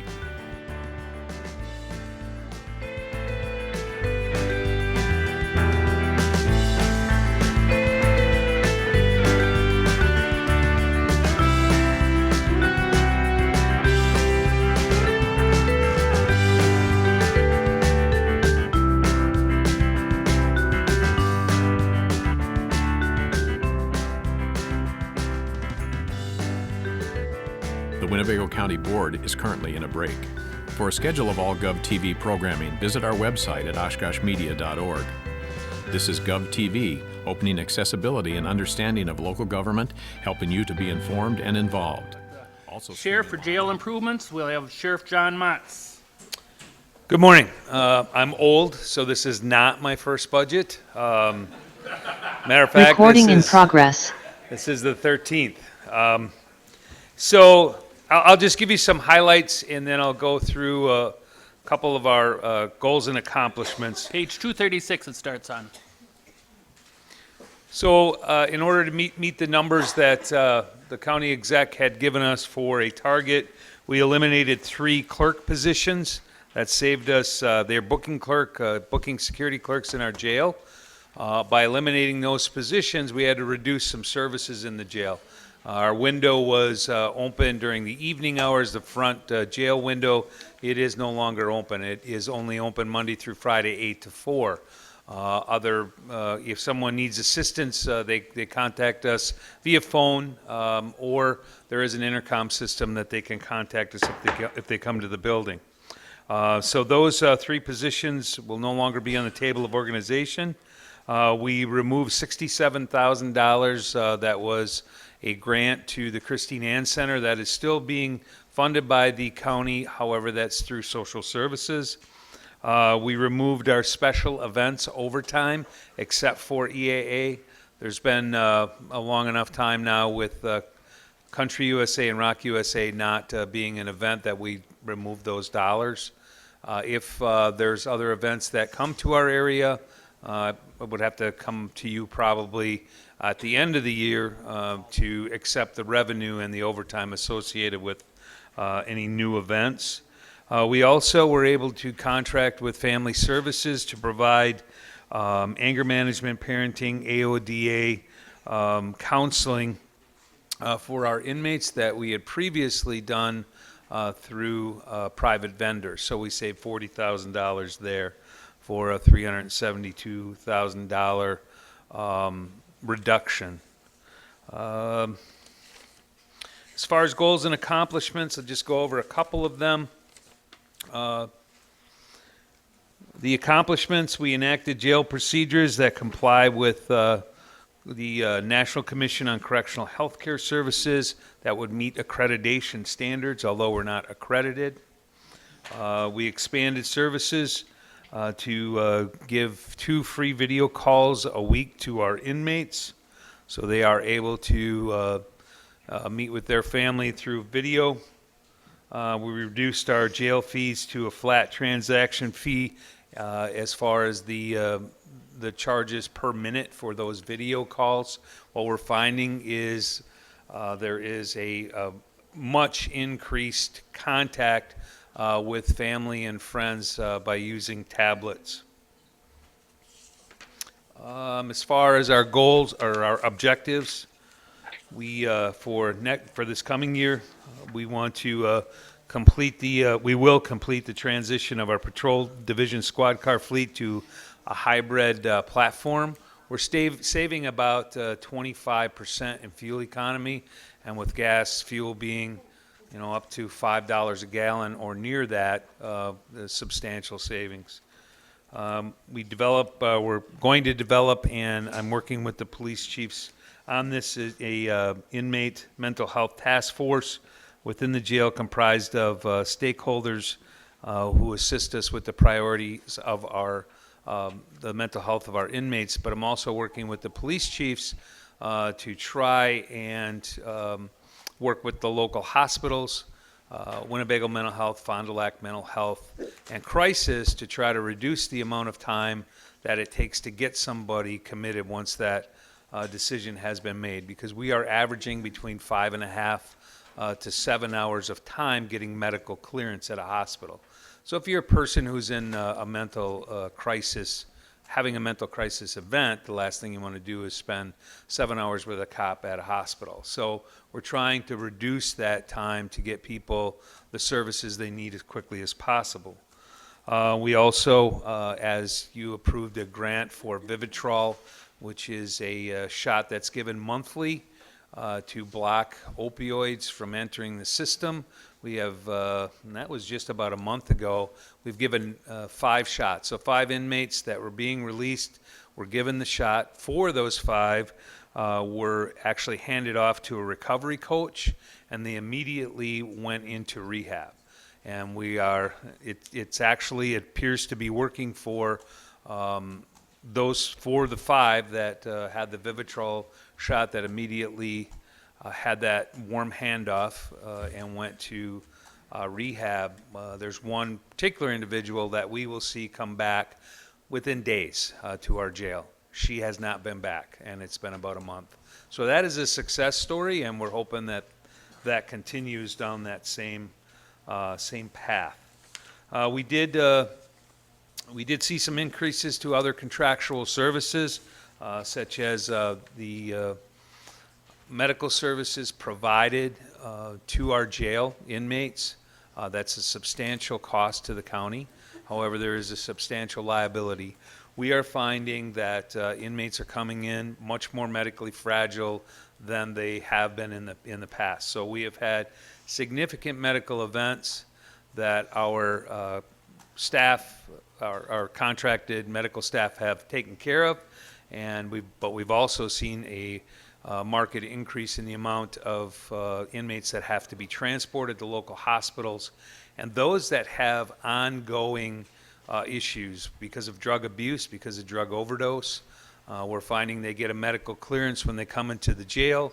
The drugs have yet to hit their system, and they will overdose in our facility, and then we have to send them out. And some have some very long-lasting impacts of those overdoses. As far as openings go, we still have openings within the sheriff's office. It is a market, as you know, if you are in the workforce right now. It's a market that is very much in the favor of an employee. We have 2 openings in our patrol division. We have 10 in the jail. We have 4 booking security clerk position openings. 3 of those are being eliminated, so really it's 1. And then we have 3 911 dispatcher openings. That's not uncommon throughout law enforcement, to include the dispatchers. Will we get there? I'm hopeful that we will get to a better staffing level, but it's not uncommon for someone to leave to go to another agency that has a lateral transfer policy that is similar to ours. Oftentimes, they make more money, whether it's $1 or $2 more an hour, because they bring their seniority with them. They bring their vacation with them. They are given sick time up front. There really is not a lot of risk. And sometimes switching employers, even switching from the field, nights, weekends, and holidays, that's tough to find employees that are willing to do that. And then the current environment that law enforcement works in. It's getting better, but people have been very critical of law enforcement. We enjoy a lot of support here in this area, and I'm certain that that will continue. Pending any questions? Supervisor Powers. Thank you, Mr. Chairman. Sheriff, I just have two things I want to bring up. One, you and I have discussed this many times in the last maybe 3 years about the possibility of inmates being able to read bedtime stories that then guardians at home could choose to let their children hear at night. And I don't know if anything is being done about that. You seem to be in favor. We discussed it originally. I'm not sure where your heart is on all this. And I'll let you answer that. Then I have a second question. All right. My heart's in the right spot. I'm with you. I don't disagree that that is a great idea. However, there's a person who actually works for Department of Health and Human Services for the state of Wisconsin that there's a program for that, and it's not just for jails, it's for prisons as well. What they do is they provide the child with the actual book that the inmate parent or significant other, someone close to that child, the child gets the book and they read along with the person. So whether it's a pre-recorded or a live message, that person retired from the state and we're waiting for someone else to be hired, and then we will jump into that program. Okay. Okay, then my second thing. The third highest revenue source in the budget is the telephone. And other supervisors and I have said before, we think this is like a predatory deal, that prisoners being charged exorbitant rates for making telephone calls. And yes, it doesn't include their attorneys, but it does include their clergy. And I know I received in the years past I have a collect call from the jail, It affects a lot of people in the community, as well as the prisoner being charged these high rates for, I see this is obviously how you make part of your budget, because it's the third highest source, but we've got to do something about reducing these telephone rates for prisoners. Thank you. We actually did do that last year, I believe. You all voted. That's by ordinance, but we voted to reduce that. I think it was It's gone up 25% almost 25% this budget. Well, we reduced the amount per minute that's charged to the inmate to less than what the state average is. It's in here. I think it's we went from 21 cents to 16 cents a minute, so we did reduce it. Again, there's Dallas County in Texas is a county that offers free phone calls and free video. However, there is nothing that stops the inmate from then constantly being on video or on phone with whomever. And it becomes a burden to the people on the other end. Certainly we want them to have a support group. Certainly we want them to remain in contact with their family and friends. But, I was deployed to Iraq. I had to pay in order to talk to my family. So there's there's a cost benefit. We're controlling somewhat how much they are using it. I understand your concern, but again, we're below the state average. I don't know who's speaking. I just decided to stay here on the moment.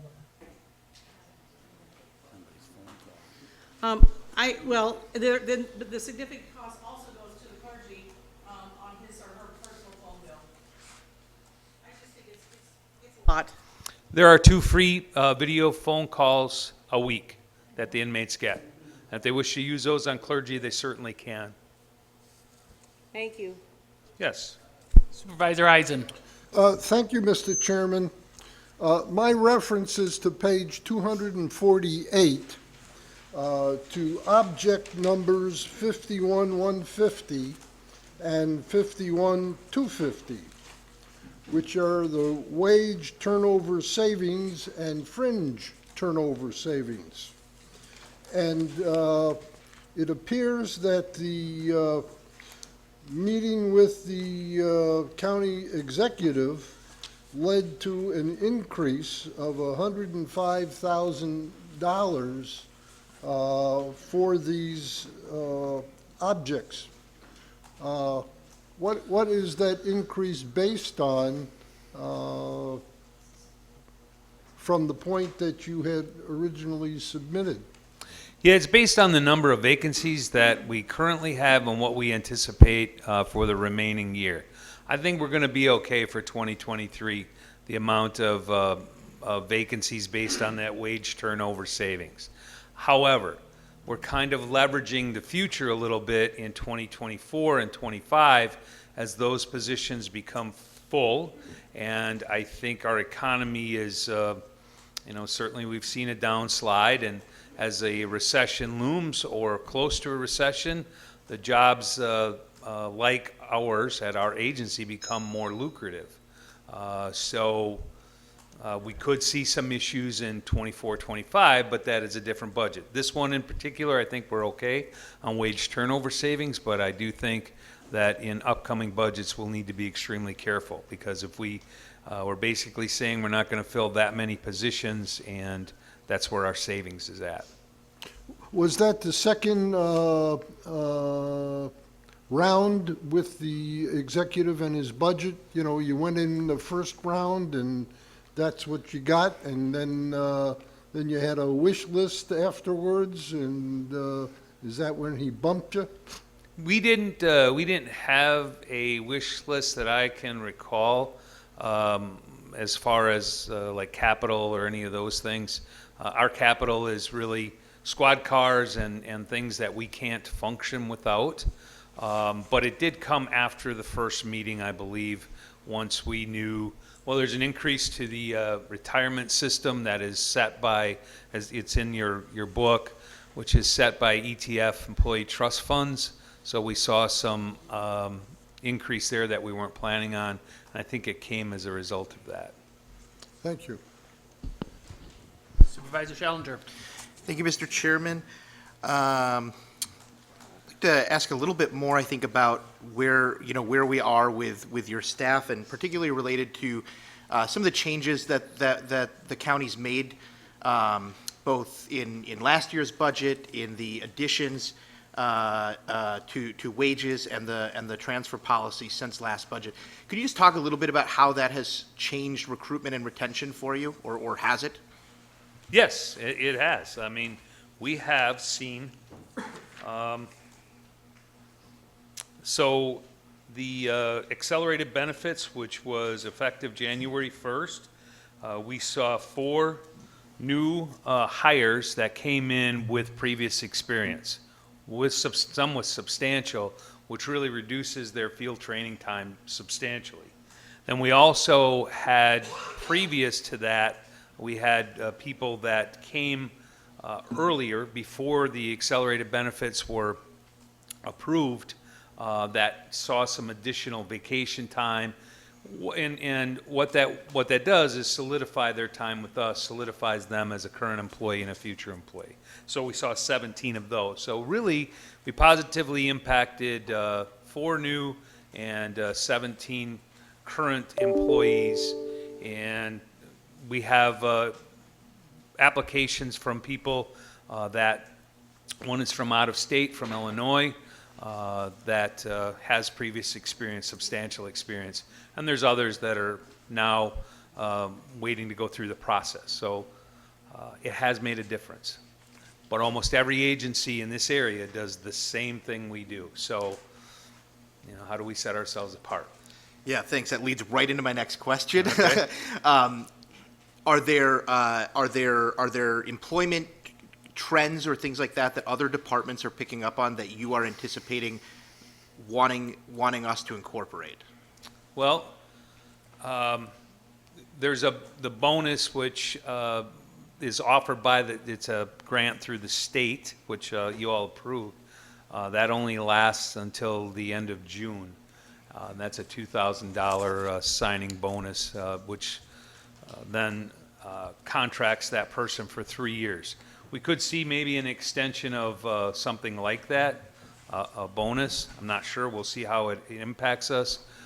We are going to try, this is the first that I know of any agency, we're going to try a paid internship. So we're going to take 2 students who are in their last semester at UWO in the criminal justice program, 2 students who are in the criminal justice program at Fox Valley Tech last semester, and we're going to have a paid internship. We'll hire them as a reserve deputy. That gives us the opportunity to bring them on, give them the bonus, and then also we'll pay them as a paid internship, and they sign a contract with us for 3 years. Oh, that's great to hear. Thank you. Okay, so I want to turn a little bit to, in the table of significant changes, there's a couple of items that you listed as the description or the reasoning just to decrease to meet the levy limits. And I was wondering if you could just walk us through what are we giving up from those? Are they, is it just like, oh my gosh, we just have to find $17,000 more dollars, so this was the thing we could go without? Or were they, more fringe cases of what was core and necessary to your department's work? It's a little bit of both. I mean, there were some decreases that you see in the significant changes. Do they impact what we provide to our customers? Not really. I mean, we're still going to provide the same level of service, other than what you saw with the 3 booking clerks. We had to close the window. And I think we would have filled those positions eventually. However, they haven't been filled in a while, and we've been filling it with overtime, and it's really not a good business model to do that. We're kind of burning our employees out as well. But other than that, changing the services that were provided, I'm comfortable with the changes that we've made and the decreases that we've made. I think one of the things we'll have to watch into the 24 budget is other contractual services. As we pay more for services that we're getting just as a general citizen, we're also going to pay more for those services from our vendors as well. Okay, thank you very much. I appreciate everything you've done to reduce those telephone rates. Yes. Supervisor Norton. Thank you. With this shortage of staff, this must put stress on the staff you have, because they must have to work longer shifts or hours. I mean, do you have an idea, like, what's the average shift to some of these employees? I'm just curious. Well, the employees, the deputies in the jail work a 12-hour shift now, and we don't work them any longer than the 12. But on their first day off, they're on call, both the deputies on patrol and in the jail. So they're subject to call in on the first day off. And that's something that they have accepted as a sidebar with the union with a contract or with a schedule change. They now work 4 12-hour days and they have 5 days off. But the first day of that 5 off, they're on call and they have to be within a half-hour response time to our agency.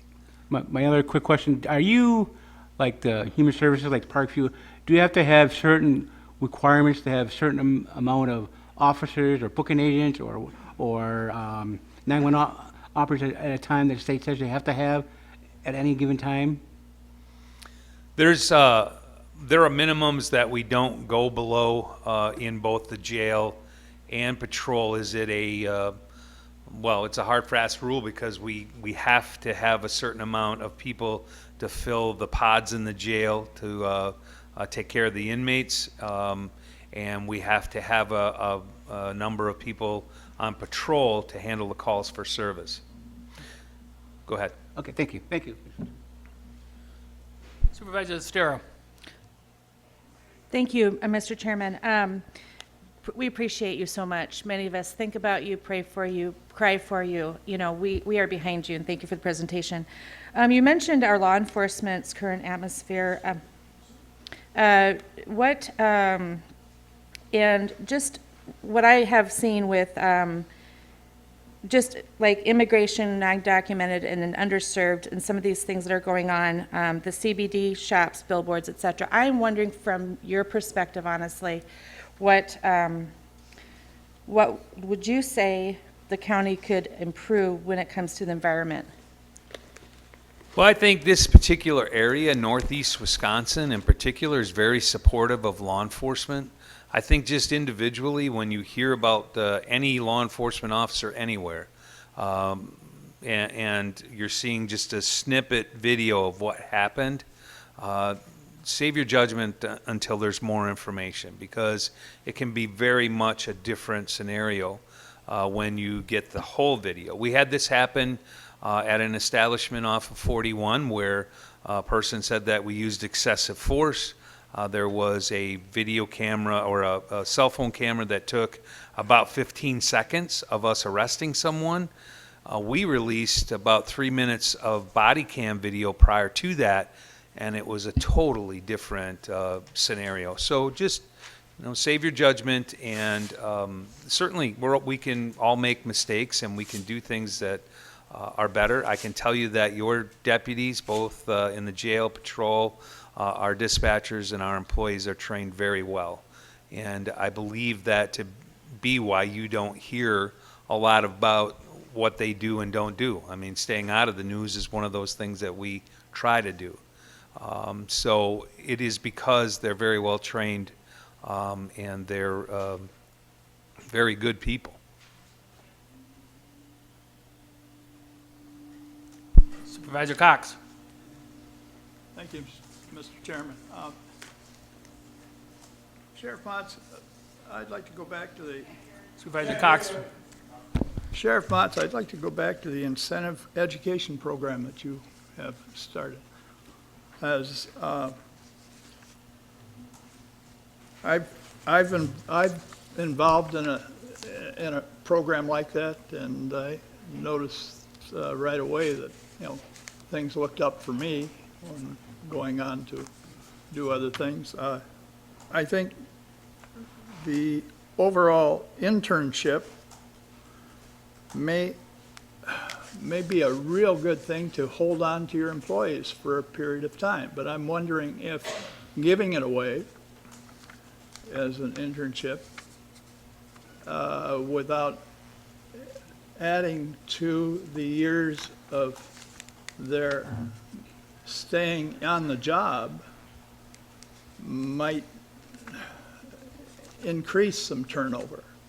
In other words, looking at where somebody from, say, Outagamie County wants to come down and work for you because you're giving an internship program, that's really great, except that when they finish the internship program, if you don't have kind of a lock on their activities for the next 2 years or 3 years, however you want to do it, they may just decide that Outagamie County is paying a little better and they want to go back to that. Now they've got some better education.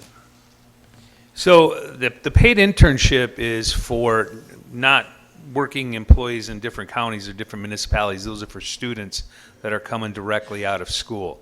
And those are the ones that we're targeting.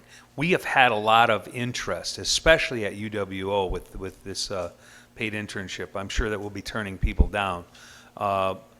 As far as the lateral transfer policy, that's a little different. That's an Outagamie County employee that decides they want to come to Winnebago, and we bring them in at their current seniority. We bring them in then at our rate of pay for their seniority that they had with Outagamie. Certainly they could be with us for a few years and then leave and then move. And we're seeing some of that job hopping or moving from agency to agency. And it's, you want to revitalize your career, you move to a different company. That's true in the civilian, I call it civilian world as well. We're seeing that where people are moving from company A, B, and C because it revitalizes them. It's a new set of expectations. It's a new set of rules, and there's a different environment.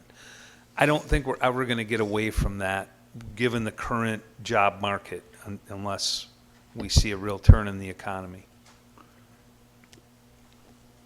If you're going to promise them education or pay for education for them, why not add a certificate only if they stay with you for 2-3 years longer? In other words, put a little disincentive in the back end of it if they have to pay you back a half of it or whatever. That is part of the agreement. So the bonus that we have through June 30th, if they leave prior to 3 years, they have to pay the bonus back. So there is some repercussions for leaving. Now, if a different agency, let's say Outagamie County, says, I really want this guy, Outagamie County can pay us the $2,000 and take the guy from us.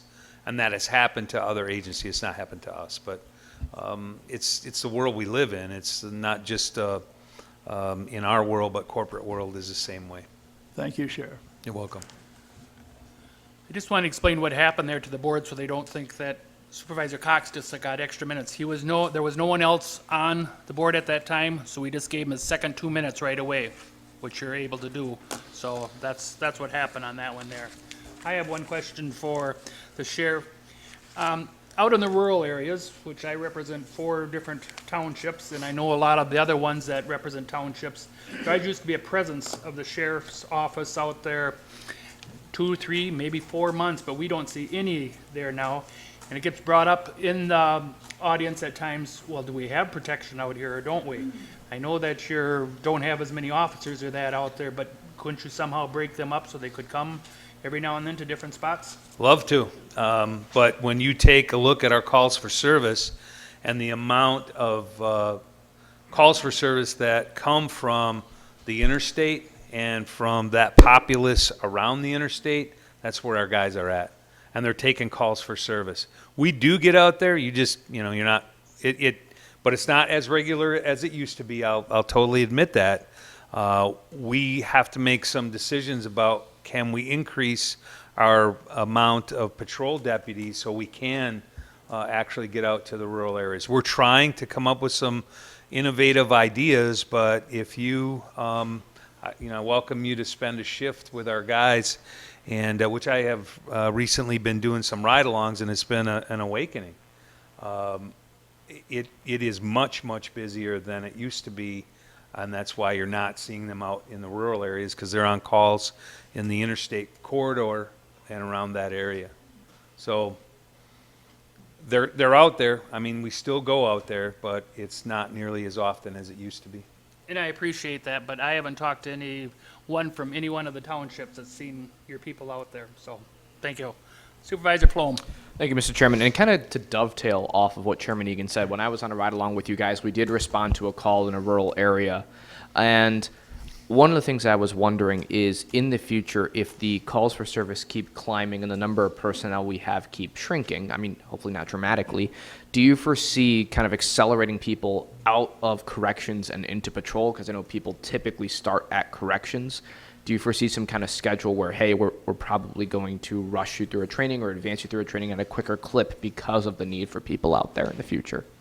Yes, we're looking at creating possibly a utility deputy that is both trained in the jail and patrol, so there isn't that lapse in training time, because it's a 17-week training program for our patrol deputies.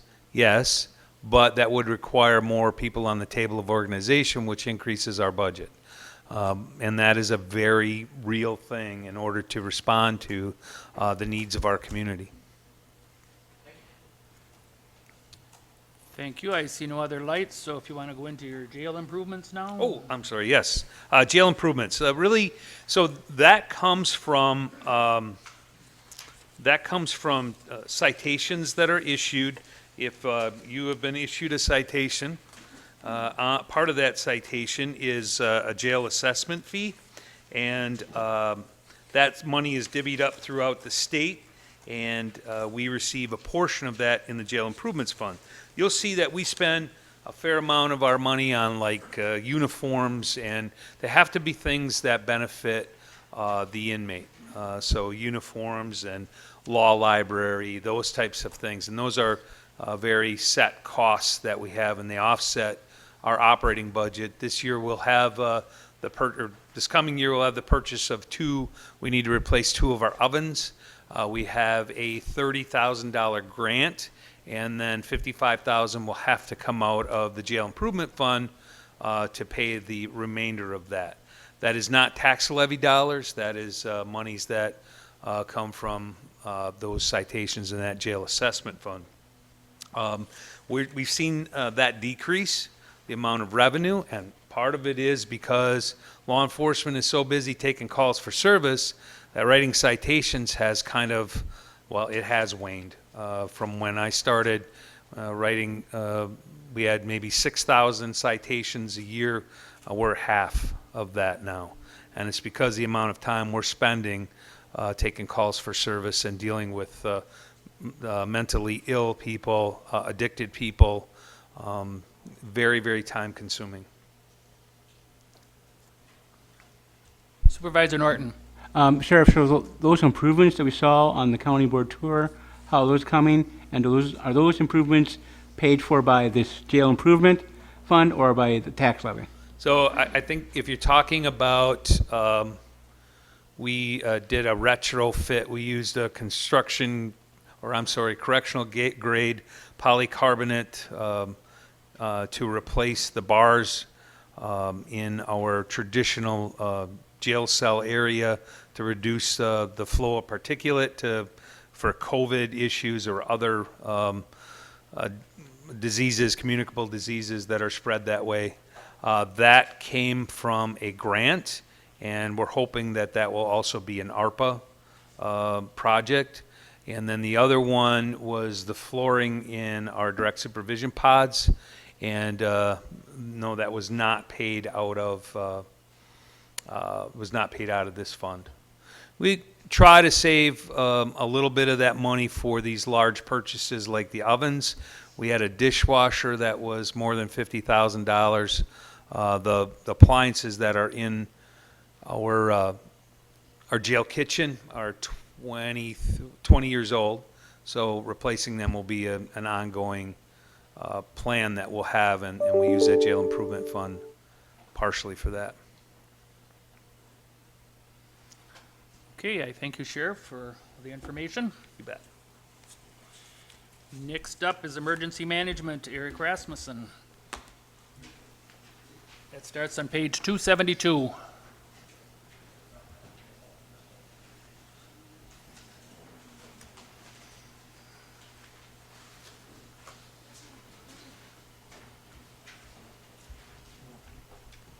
Good morning, everyone.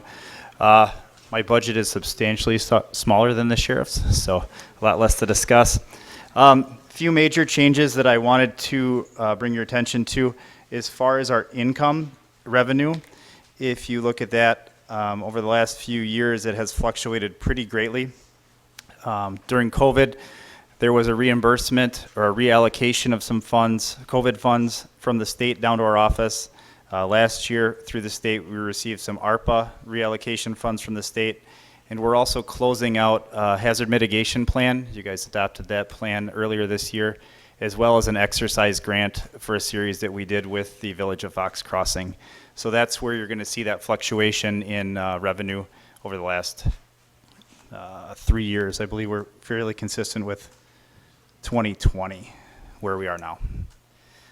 The other thing of note,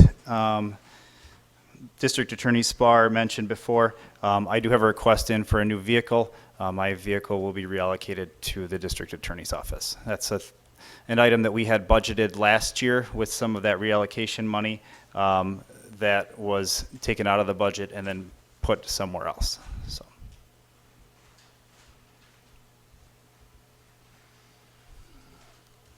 Supervisor Eisen.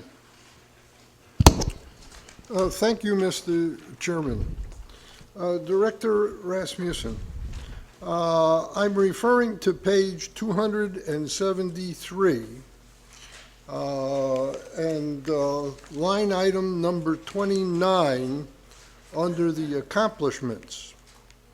And it states that emergency management has been the lead Sunnyview Expo Multi-Purpose Emergency Venue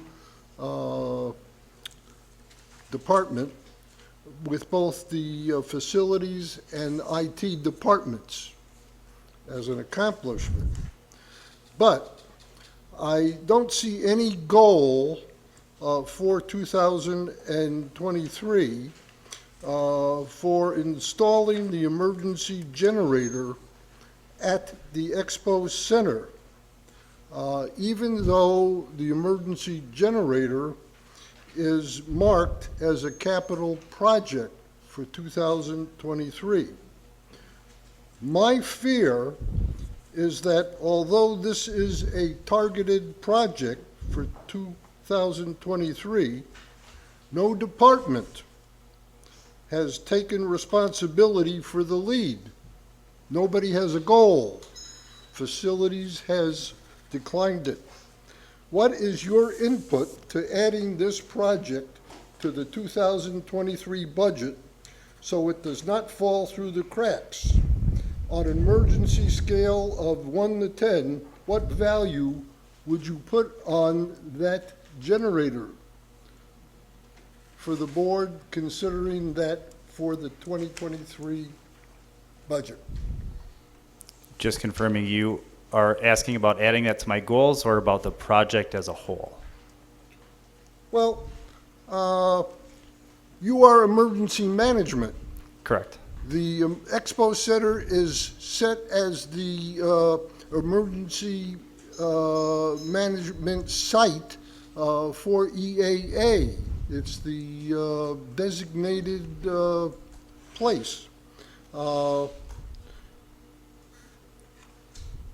This is a project that will fall through the cracks because no department has taken this as a goal, even though it's been in the CIP for 2 years, 3 years. On a scale of 1 to 10, how important would it be for this board to approve this?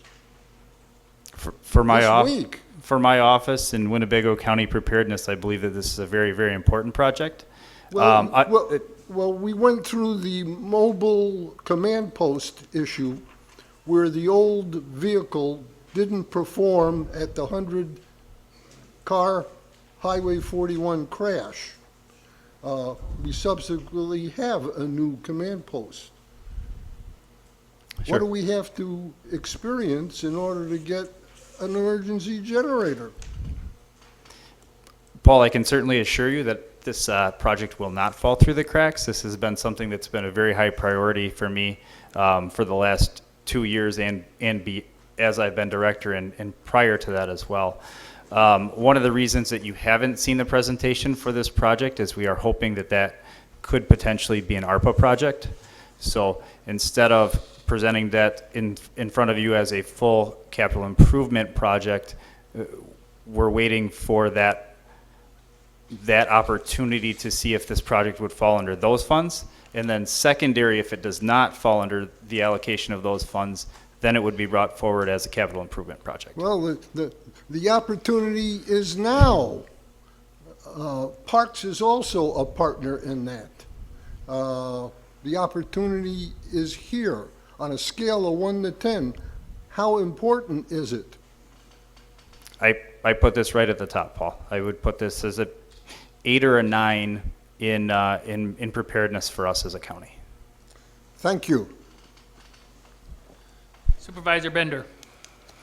I would just like to say that the ARPA fund has already all been spent. It all went to lost revenue. Now we have a spirit fund, which is available anytime you want to bring this project forward. We don't have to follow any ARPA criteria. Any project that you have, any director in this county can bring their projects forward. We took all the ARPA funds for lost revenue. There is no more ARPA funds. We spent them.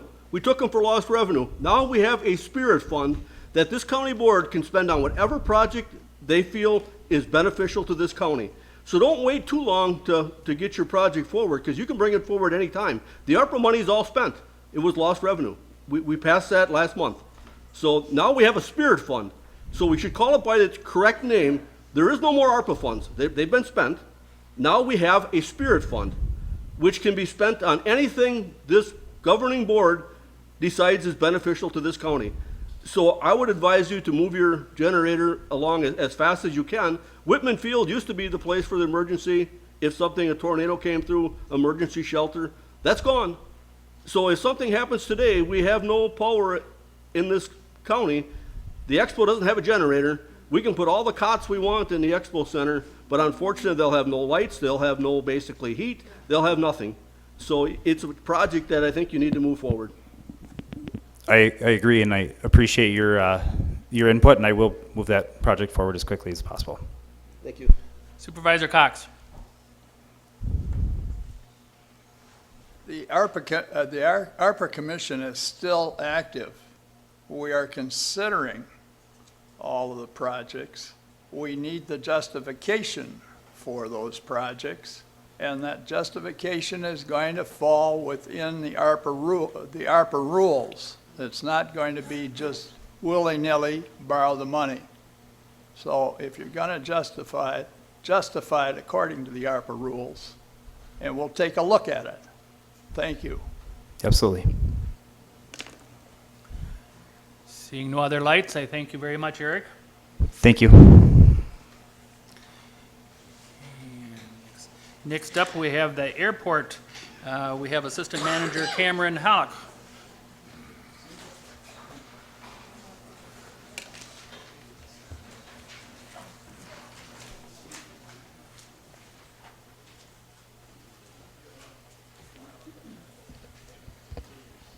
All right, thank you, everybody. Jim just had a baby 5 days ago, so he's on FMLA, and I'm going to fill in for him, his second kid. So I'm going to do my best to answer your questions. I'm pretty familiar with the budget, and so I'm going to start with just a little background on the airport since we have so many new supervisors this year. Whitman Regional Airport, it is the premier general aviation airport in our country. And to many aviation enthusiasts and pilots, it's the best and most well-known airport in the world. That's a fact. That's why I came here. It was not for the pay, it was for this airport. Our airport hosts a Super Bowl in our county every single year. And when I say Super Bowl, I'm not talking about ad revenues and funny commercials, but as far as economic impact, the jobs, and the fact that we're on a world stage every summer. This is a big deal. And of course, that's not all. You hear us preach about the other 51 weeks of the year. Our airport is home to about 175 based aircraft, 80,000 takeoffs and landings a year, which makes us the third busiest airport in Wisconsin, behind the commercial airports Milwaukee and Madison. And that's out of 93 public airports in this state. The airport is very important to the National Airspace System Plan, evidenced by the tens of millions of dollars of grants we get from the state and the federal government. And also our funding level is at the highest it can be for a GA airport. There's 4 categories, and we meet the highest funding category. We have a waiting list of 50 plus people for our hangar space, which stays in that 50 plus range.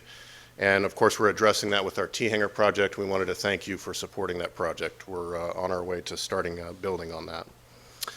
The airport has about 100 leases, over a dozen aviation businesses, and of course is home to EAA headquarters right next door, which is a very important organization to many people in our industry as they advocate for us aviators nationwide.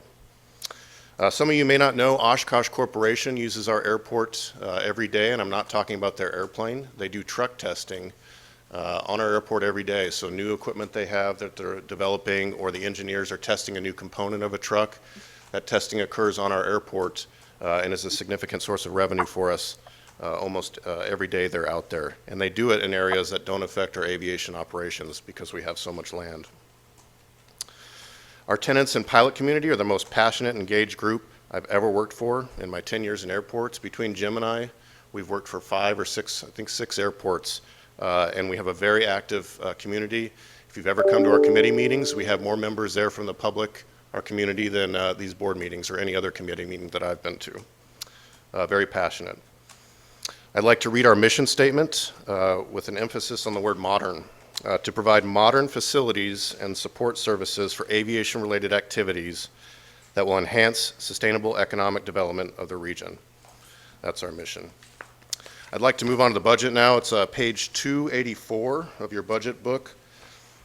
And on the first page, I'd like to highlight some of the program descriptions just so it's clear what these cover. Our field maintenance, this is 1,450 acres of concrete, asphalt, buildings, infrastructure underground, and we're responsible for maintaining that into a safe condition under very strict rules by our federal and state government partners. The field maintenance operations include all of our mowing, snowing, lighting, electrical systems, signage, and pavement maintenance, and we also conduct FAA-required inspections every single day. Our main buildings where a lot of the cost comes from would be the fire station. We own the fire station that's on the airport, and the city of Oshkosh staffs it with their firefighters. They have their own trucks in there that are for city responses, and then we have our 3 trucks that we own that they respond in for any aircraft incident. The control tower, 150-foot tall building. I think it might be the tallest occupied building in the county. I'm not sure, but if you stand up there, it sure looks like it. We do own that building and then lease it out to the FAA contractor that provides our air traffic control services.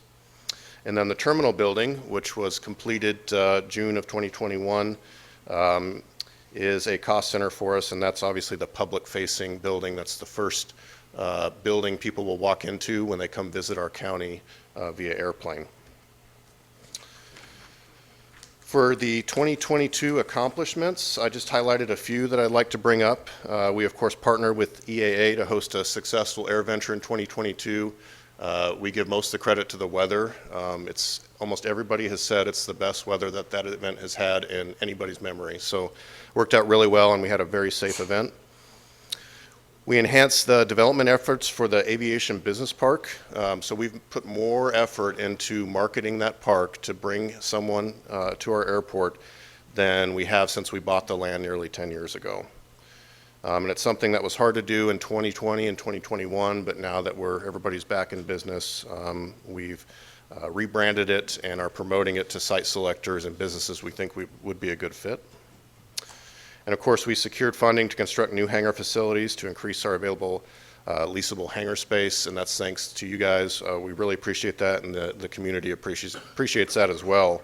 The county has not constructed new hangars in 20 years, so we're very excited to get started on that in just a couple months. We'll be starting our demolition. And then 3 I highlighted for our goals and objectives. We'd like to continue development efforts of the Aviation Business Park, of course, through a unified approach with our economic development partners.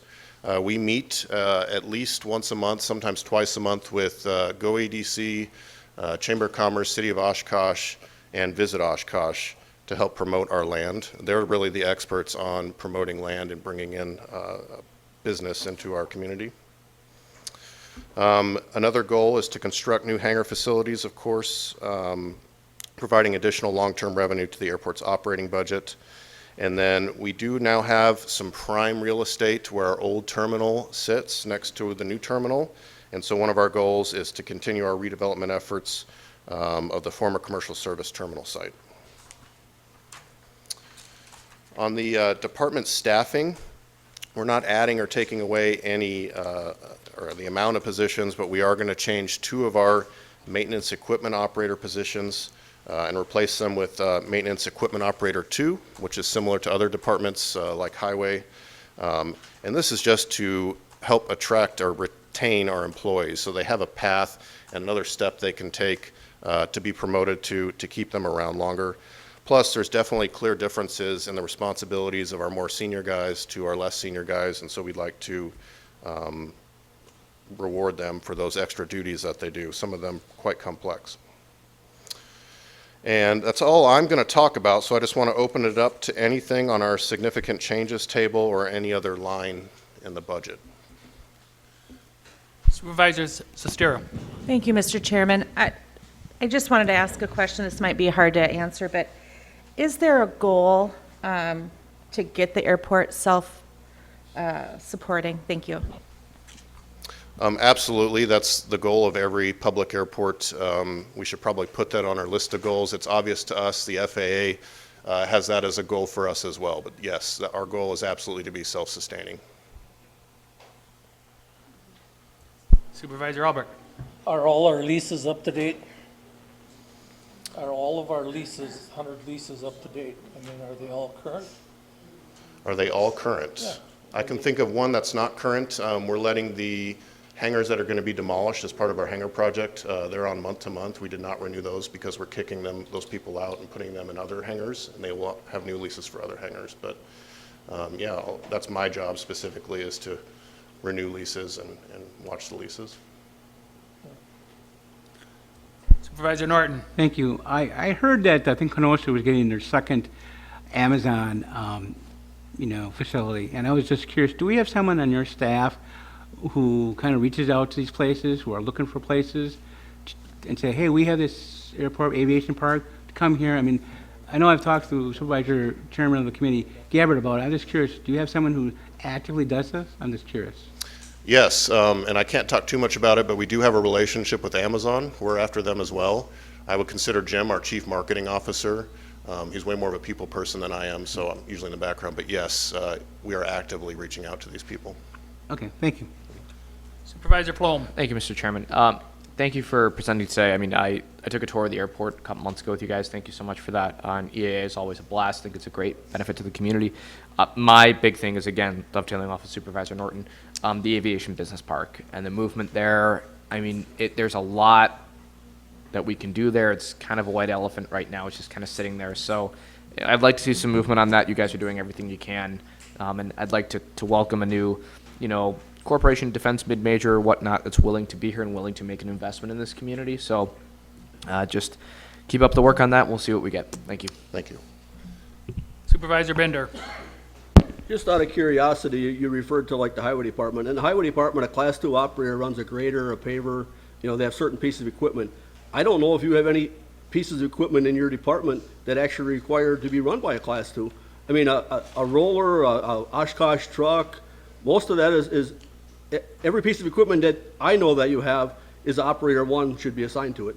So what's the justification? You don't have the equipment to basically have them be a class 2 because you don't have that type of equipment on the airport. You don't have a paver. I don't believe you have a grader. And, you don't have a grade all. You don't have a backhoe. So how are you going to justify? Because all these class 1s at the highway department are going to want to be class 2s too, because it's over $1 an hour pay difference. So how can we basically say these class 1s that are running class 1 equipment should be class 2s, and the people in the highway department that are plowing snow on 41, which is pretty dangerous, well, you're a class 1 because you're running the same stuff as the airport, even though they're plowing snow and there's no vehicles. So I just don't know how you justify it. Yeah, comparing it to highway wasn't probably the best example as far as the job description. Our job description for the equipment operator 2 is going to be different, and it has to do with operations and maintenance. As you get to a bigger airport, those two departments split. We have them combined because we're small. Operation handles notification of pilots of any non-standard condition, which we do several times a day, well, up to 12 times a day when it's snowing. So these equipment operator 2s would be responsible for actually going out, measuring friction, measuring depth of snow, and they would have the knowledge and training to be able to notify the pilots through the US NOTAM system, which is how we notify all pilots coming into our airport what the conditions are. There's other things too, a lot of tenant and public facing duties that they have, escorting, dealing with, we had attorneys come out for a lawsuit and they spent the whole day on the airport doing studies, and we would have some of these more senior equipment operators work with them if we were not available. So the job description, I think, is in draft form right now, but it is different than how highway splits those duties. Right, I think it would have to be, because that wouldn't be fair to the highway department, because right now your jobs are basically the highway department bid over there. I mean, there's several people from the highway department that went over there to be the class 1s, and there's no way you can make them a class 2 and have everybody at the highway department being a class 1 that's basically doing the same type of work as what class 2s are going to be doing at the airport. You'd have to change that to some different, basically, job title altogether, I would think, because I wouldn't be happy if I was a highway department worker and all of a sudden these people are running the same equipment that I'm running. And as far as the skid tests on the runway, I did them. I worked at the airport for basically 6 months. You go out there, you go so fast, you hit the brake, and then you call the control tower and you tell them how much ice or how slippery the runways are. It's not all that difficult. Supervisor Buck. Thank you, Mr. Chairman. Through the bipartisan infrastructure plan, the Whitman Regional Airport was awarded a grant of $763,000. Can you speak to where that money is going to be going to? Yes, that is going to be part of our federal grant that we accept through the state for the T-Hangar project. That's this year's funding will go to the T-Hangar project. Do you believe that there may be other opportunities through other, maybe it'd be the Inflation Reduction Act, or maybe some more of the bipartisan infrastructure plan, that there may be some other opportunities for the airport? Opportunities to use the funds? No, other grant opportunities, I guess I'm looking at. Well, we have our regular grants that we deal with all the time. It's called AIP grants, Airport Improvement Program grants, which can be discretionary or entitlement, where we get an automatic every year, or we compete for the discretionary, and then the bill. We had our CARES and ARPA funds. ARPA we weren't able to use because of certain restrictions for airports on that, had to do with health and safety only, and CARES Act, we're just in the process right now to get reimbursed for our employment expenses, and so we should have that by the end of the year, and that's in our budget for this year. Thank you very much. Seeing no other lights, I thank you very much. Thank you.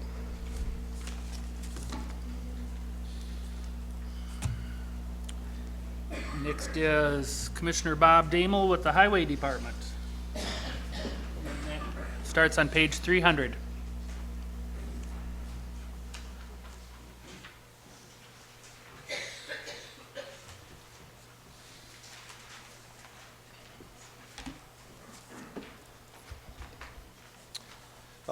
Thank you. Like Tom mentioned, I'm Bob Damel, the Highway Commissioner. It just seems like yesterday I was here going over this. It was a fast year for me. Good transition. Like I said, and I thank everybody for the support with what we do with our department. Today I brought with me our office manager, Jill Prawl, has worked hard on this budget with finance. So I want to thank Jill and finance for all their hard work with this, putting this budget together. It's a grind, day-to-day working on projects and coming back. And when you have the staff to support you on this, it's really nice. And all the other departments, how they work together is good to see. So the highway department, you know, we're the crews that run around in the big orange trucks plowing snow, patching roads. We do so much more than that. Our department, you know, works for townships, local municipalities, and the Wisconsin Department of Transportation, our largest people we work for. Our department, when you come down to it, is there's maintenance and construction departments. Winnebago County is more of a hybrid. And when I say a hybrid is that we do routine maintenance on roadways, but then we also own our own paver. We do asphalt paving. We will do small construction projects, which, you know, like sometimes we just don't have the equipment to go do full projects, but we will tackle the small projects that we can handle. So that's when we come into a hybrid department. Like all other departments, we're experiencing a shortage of employees. No doubt about it, from mechanics to our operators. We're very short-staffed. It's kind of a revolving door by us, and we're doing the best we can to retain our employees. We're hoping that the wage study comes up real quick here, and that helps us out with that. Some of the other struggles that we face are obviously inflation, fuel prices. A lot of our projects that we budgeted for, we couldn't foresee the fuel prices going to where they are. Material costs. Asphalt prices are up, you know, 30%. Concrete prices are up the same. They're projecting next year those jumps again. So for projects that we're working on, it's hard to project for the future with this because there's so much uncertainty with building materials. So it is a struggle when we put these bids together for these projects. we can only, add so much for the inflation without knowing exactly with that. Obviously, acquiring new equipment is a struggle. We've got an aging fleet. And then with a shortage of mechanics, we struggle with maintaining the fleet we have, and being aging, it's important to have those crews to do that. We've had a large turnover of employees, the new employees, training employees. We just don't bring in an employee first day and throw them in a truck and go plow on 41. We do a lot of training with that, and now with the majority of the new staff we have, we got to start looking at how we provide more training to these for our new employees. So this is something as management we need to start working on with this. Like I said, you just don't want to throw these people out on these roadways. This year we had a bad accident on the roadways. In the past, we've had a couple fatalities, 2 other accidents. You hear with not paying as much, they can go to other counties, surrounding counties. The private sector's paying a lot more, and we don't have to work on the highways. So that is one thing, is the danger that's on that roadway. Distracted driving, I don't think we have to even get into that. We know how dangerous distracted driving is out there. It's something that we try to push on our guys how dangerous it is out there, but you can't drive for the individuals that are out there. So it's a struggle with that at all times with that. And then obviously with our department, internally, we have a lot of communication problems communicating to our employees. Those are internal things that we need to work on in our department to increase that. We have some technology things coming that we're going to put in to help us with that communication. So these are some of the things that we want to look at, but to end on a positive note, that our department, besides being so short-staffed, our employees have never missed a day of work with just because, hey, we're overworked or they've answered the call for us. All our projects are getting done. Everybody's putting in an extra effort. So it says a lot for our employees. It really does, and it humbles me as a department head to see that from the guys, knowing that there is some deficiencies with wages, benefits. They can get a little more in another sector or another county. So I appreciate the employees that we have that are sticking with us and to push through this. One thing is I've got determination to keep pushing forward with this. I mean, even though we're at this where we are right now, I think we're gonna get these people back, and we're gonna get back to full staff. Is it gonna be a little grind this winter for us? No doubt, just like any other department. But one thing is, like I said, our management staff, our employees are doing everything they can. So with that, like I said, I kind of want to end on a positive. Didn't want to be that downer with this, so that was one positive thing I want to kind of get out there. But questions? Supervisor Bender. I guess I'll start out with a comment. One of the reasons that I basically retired a little early is I seen 2 of my co-workers basically killed on 41, and myself and another worker went out there and put a cross on the fence, and I see them laying both underneath the semi-tires. I mean, it's a pretty rude awakening when you see them in the morning, and one guy was going to celebrate his birthday, and that evening at 3 o'clock, we're putting basically crosses on the fence, and they're laying underneath the semi dead. And then it was maybe about a year and a half later, we had another employee that got hit on 41. I was the first truck saying shoulder work ahead on 41, and he was the first person out in the lane, and that semi hit him so hard, his head hit the backrest, busted out the window. He never came back to work. He never was basically right after that. And it's like, when you have to work in those conditions day after day, it wears on your, basically wondering, am I gonna come home tonight? You go by these semis, I was out there crack filling one time, and a guy lost a big metal, probably a 10-inch round pipe, 30 feet long, and then all of a sudden you see that coming down 41, wondering, is it gonna make it to the, where I'm standing, or will it go in the ditch before it hits me? Lucky it went in the ditch, you know, so I commend you for the work that you do and the danger that they face every day. And we don't give them credit for that. You know, we just take it for granted. We drive by them on our cell phones, texting, thinking, well, you know, everything will be all right. But that's how I believe that semi-driver hit that. He never looked up. I was 5,000 some odd feet, and he never slowed down, never hit his brake lights. He never knew he hit that car because he was either texting or on his phone, and all of a sudden, bang, he went through the median, took a 3-foot divot out of the ditch on Black School Road. They had to cut him out of the semi with the jaws. I mean, they work in these conditions every day, and I can understand why they look for different jobs, because if you're working in a construction company, or like even the city of Oshkosh, cars are going 25 miles an hour, they're not going 75, 80.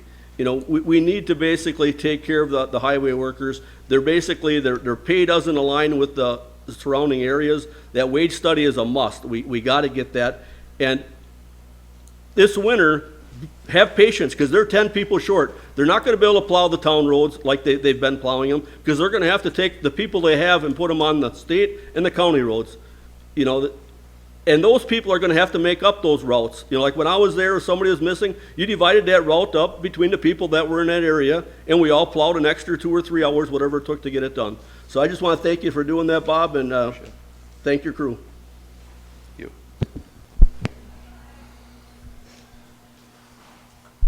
Supervisor Albrecht. This is just a comment. I serve on a committee that's outside of our county, and there's a county that's within our region, thanks me all the time for training his employees. Supervisor Schellinger. Thank you, Mr. Chairman. Thank you for your presentation. I imagine that your staff is overjoyed at times to come in and have a leader like you who seems to really care about the work that they do and conveys that to us. I think that's, you know, probably something that you know, we can't capture in a budget document, but something that has probably helped hold this together during this tough time for you.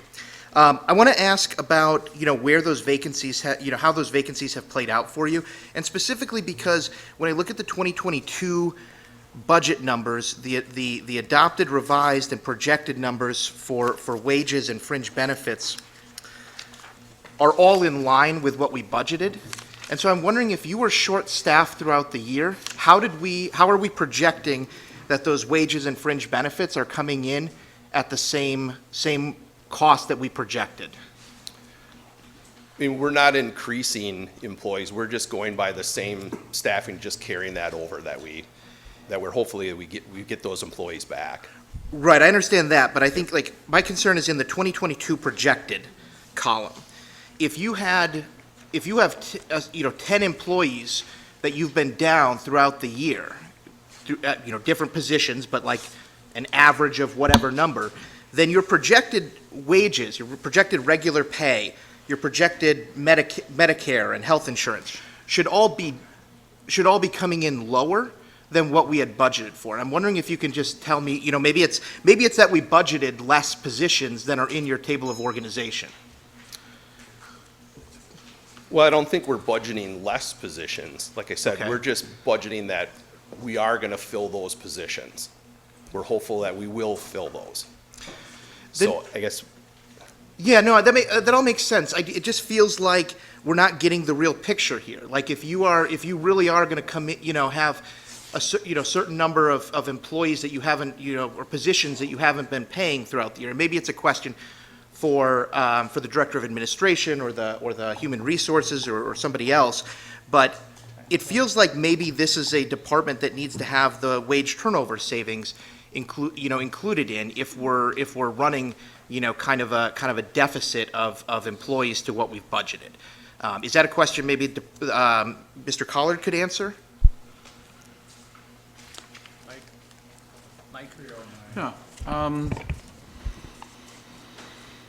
Yeah, I certainly think we would consider that. We usually just do that when we see a trend, over several years, and then more recent years, it hasn't been that long since the department's been fully staffed, and they haven't seen that substantial turnover savings. So we probably want to see if that's going to be kind of a trend that we want to incorporate to tighten up the budget, or if the other issue is that this is a department budget that is not directly on the levy, which complicates things. It makes it harder to follow, because if we were to take some out of the highway department's wage budget, it would not affect the tax levy or the general fund balance, because we only pay for a portion of those expenses. The highway department itself is an enterprise fund, so as I said, they work kind of like a separate business. The county is one of its customers, also the operator of the business. But for work on county highways, we pay through the county maintenance budget. But the wages are in the enterprise fund, so there isn't as much pressure to try to tighten up that budget or make it as accurate. As it's simpler to leave it fully budgeted, because the excess won't affect the outcome. It'll just affect the balance in that enterprise fund, not it won't affect the county's general fund directly. Okay. So that's probably one reason we haven't looked at it. Then do you have just an idea about where that regular pay would be projected to come in this year? Because it's not 4.3 million.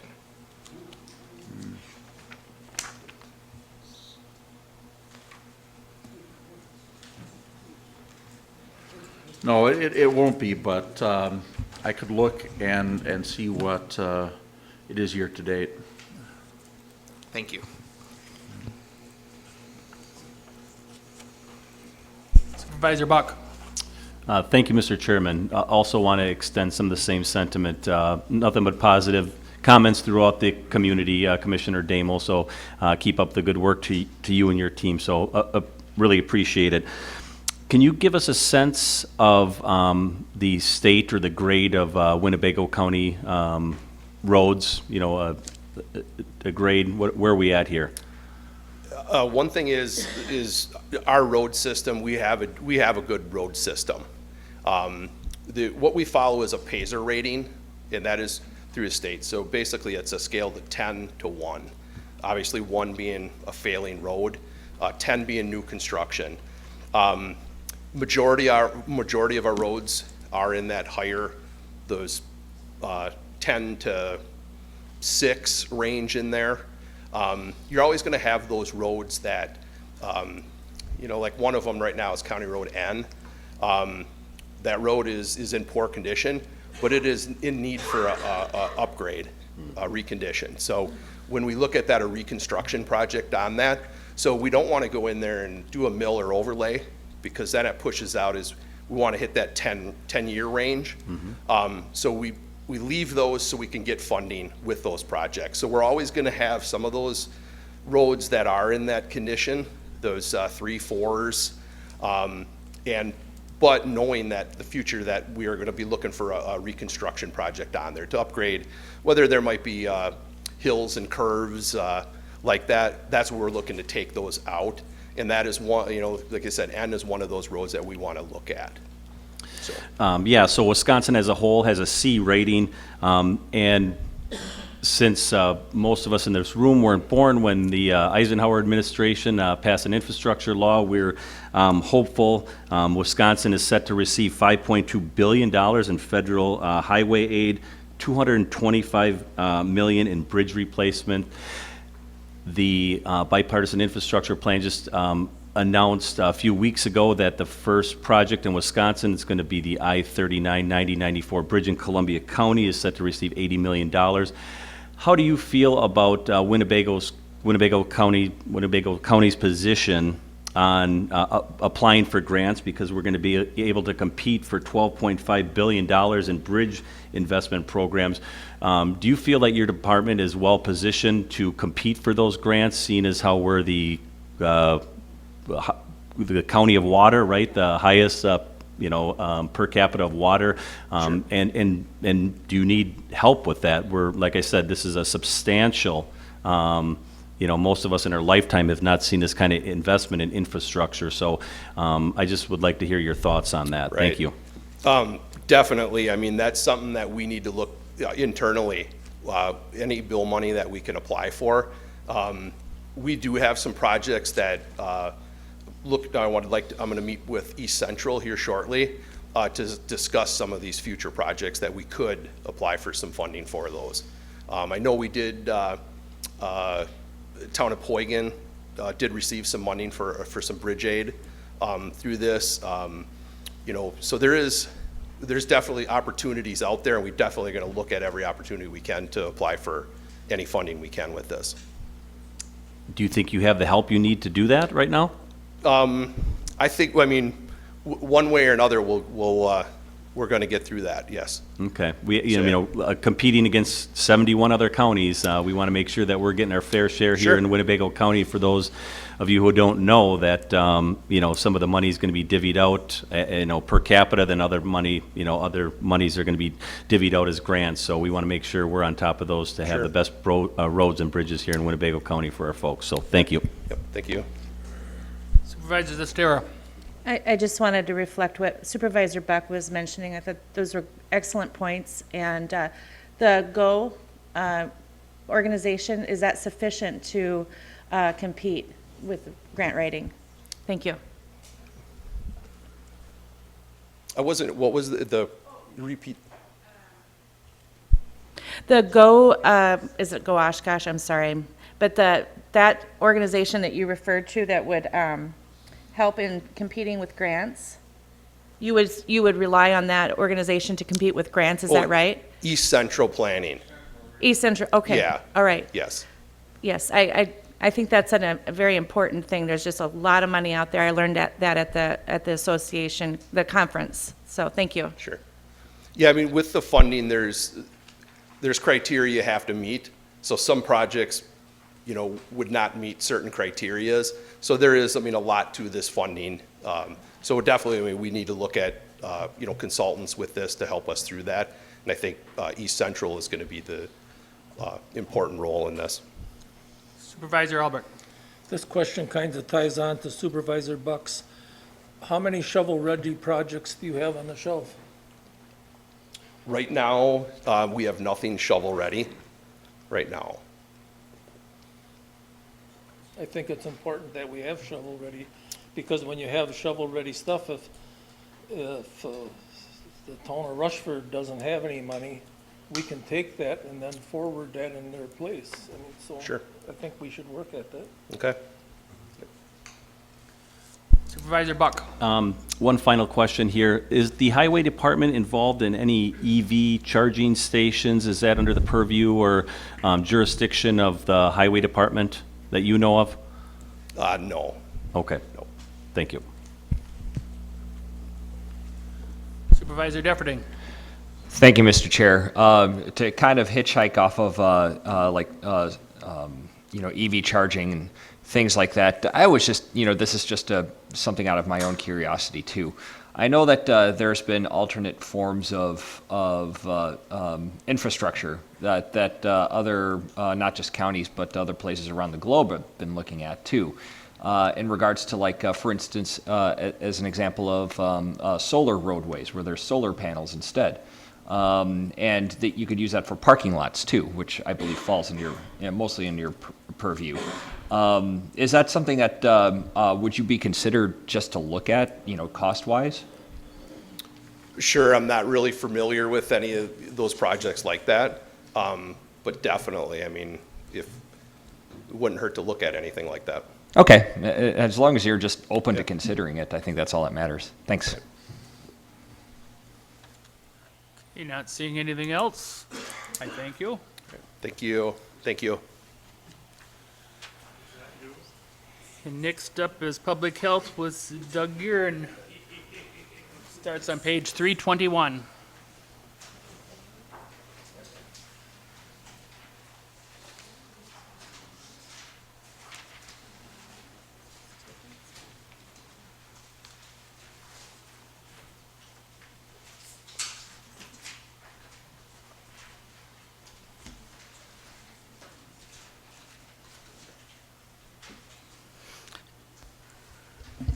Good morning. With me today is Bev Slusarski. She's our accounting associate, and here to help me out in case I stumble here a little bit on any of your questions. Public health budget for this year, page 321, this is the start. Major changes for this year. Couple position changes in our WIC program. Addition of a harm reduction specialist, removal of a policy and equity coordinator. Our net levy comes in under what we had last year. We are applying $800,000 of fund balance to offset levy. That really brings us down to a levy percentage of about 28% of total budget for this next year. Our fund balance has climbed up in the past couple of years, mostly to the diversion of staff to respond to the COVID-19 pandemic and the resultant savings of levy because we've been able to charge that time to grants associated with the response. And we needed to mobilize, the majority of our department to assist with that response and had to divert them from regular duties. So we're looking forward to doing more regular duties in 2023. We still have some funding left if we need for responding. And I guess, one important reminder is that, our last few years, our budget's been elevated due to additional funds that are available. But those are only brought into the county if we expend them. So those aren't grants that come in, right? Those aren't monies that come into the county and that they're just here. We only receive them if we spend them. And so we scale our response based on what's really needed. There is a vehicle in our budget for next year. We had it in for this year, did not replace it. We're still kind of feeling through how much use we need. We didn't have as much vehicle use demand by staff during the pandemic. We're starting to ramp back up. And so we're right now just repairing vehicles and also with the cost of vehicles, we really couldn't secure one on a state contract for a reasonable price. So we're just gonna push that off to next year.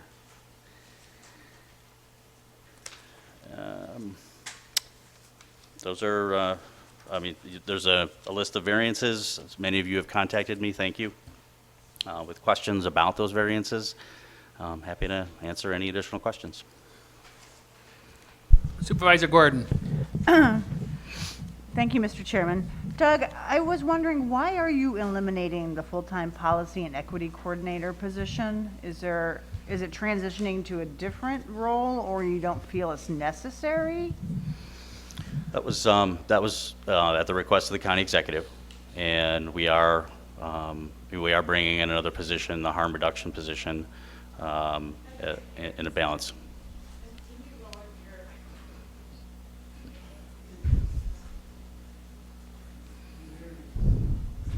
Want to say that again?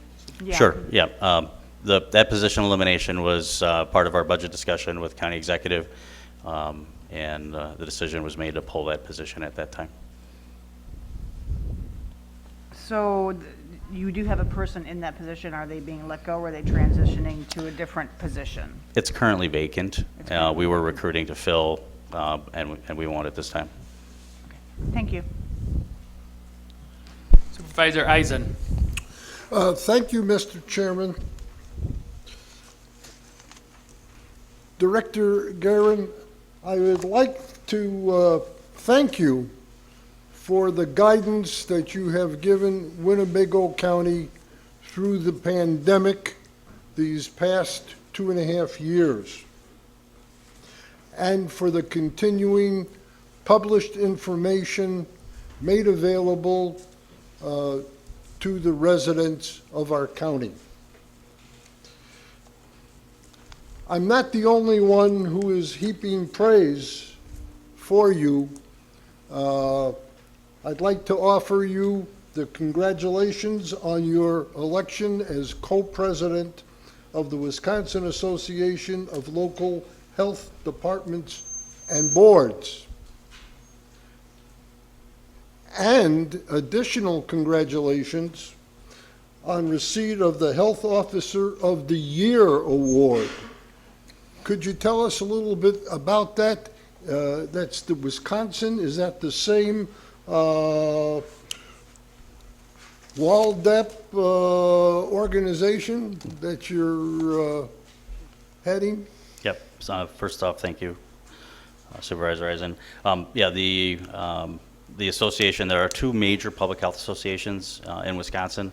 One is the Wisconsin Public Health Association, which is a 500 to 600 member supporting organization. Is a great platform for education and professional development. The second organization is the Wisconsin Association of Local Health Departments and Boards. All public health departments in the state participate in that organization.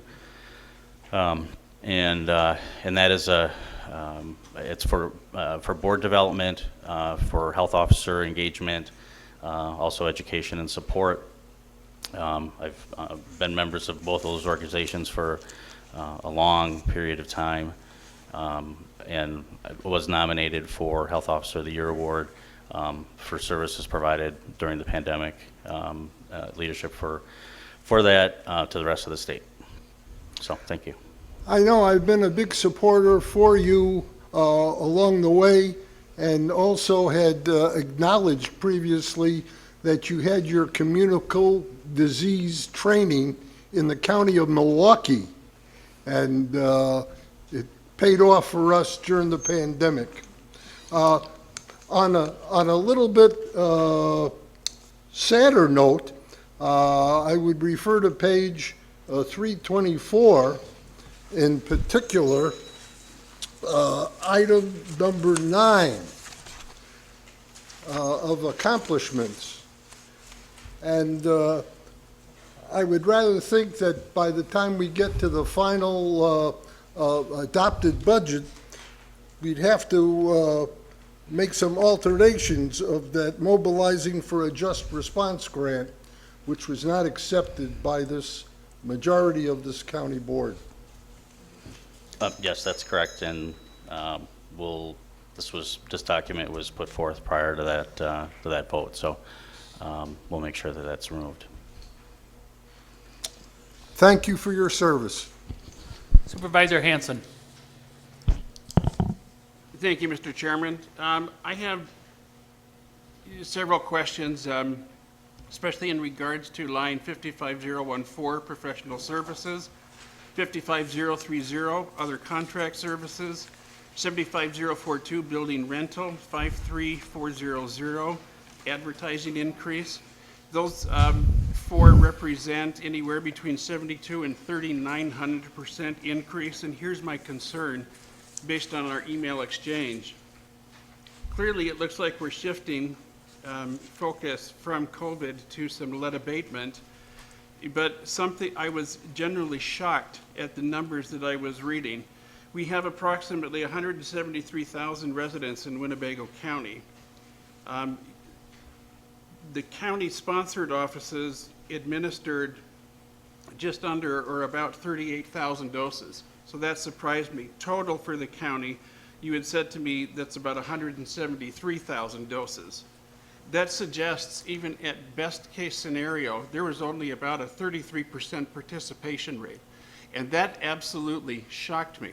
Please correct me if I'm wrong, because what I'm looking for is, if we're shifting, what wasn't communicated to increase participation in the program, and as we shift to lead abatement, what program is in place that if you're getting the phone calls, and I see that you've done the first advertisement, that there's something there to actually act on? So with respect to the first comment, in Winnebago County, there have been over 300,000 vaccinations administered. Oh. Public health is only one place where people can get vaccinated. You can go to a pharmacy, you can go to your healthcare provider. There may be other community clinics by other organizations. So that just represents the direct number of vaccines that we've administered with our staff.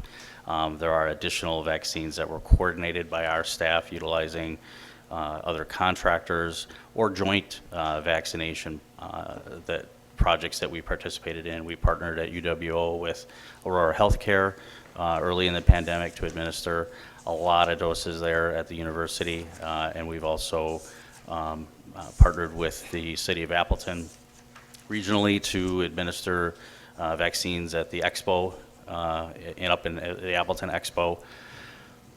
And I'm sure I'm missing others. So those were just direct staff. Right, I understand, and I apologize if I misquoted a number. It was 38,000 from county, 302,000 that included all of the sites that you just mentioned. And at 173,000 residents, those at full participation rate, at 4 doses, possibly now 5, you're really looking at only 33% participation. So we measure, participation, as you're putting it, in terms of percentage of the population that has received their initial doses, and then percentage of the population that's received their booster doses.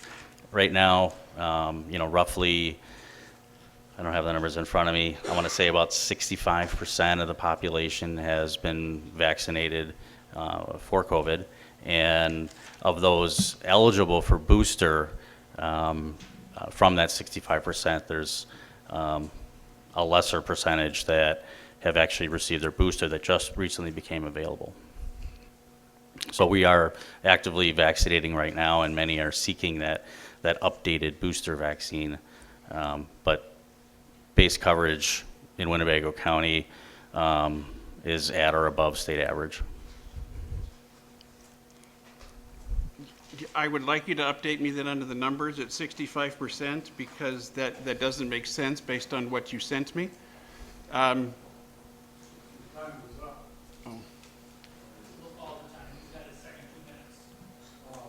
Well, then in shifting from that, I want to know the game plan, because you mentioned that we're shifting to a lead abatement program that's absolutely fantastic. I want to make sure that with the increase in budget, there is an executable plan so that there isn't phone calls and then no action happening.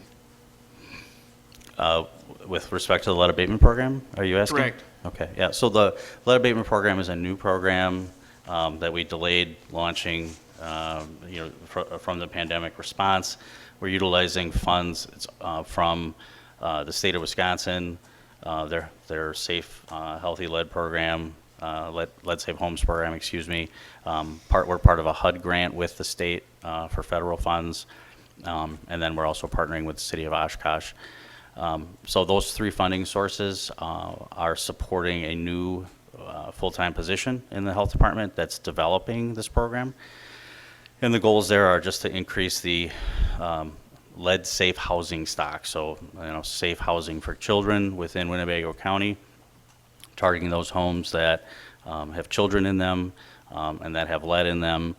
Those are typically going to be your homes built, before 1960, especially before 1950. If they have deteriorated lead paint, they are a hazard for kids. And the funding that we're able to access will pay for the improvements to many of these properties to make them lead safe, and we'll hopefully get great response. One of our biggest challenges right now is finding contractors. So we're already enrolling homes. We do an investigation on those homes, write up a scope of work, and then need to find contractors to do the work, to bid those out. And that is probably going to be our rate limiting step moving forward. As part of the grant, we are offering free training for contractors and workers to help increase that contractor base. And we're reaching all the way down to Milwaukee to find contractors that are willing to do some of the work up here. So that'll be a program that will be growing hopefully at least the next couple of years, and I anticipate that there'll be funding available beyond that we can access. At this point, there is no county dollars that are going into that.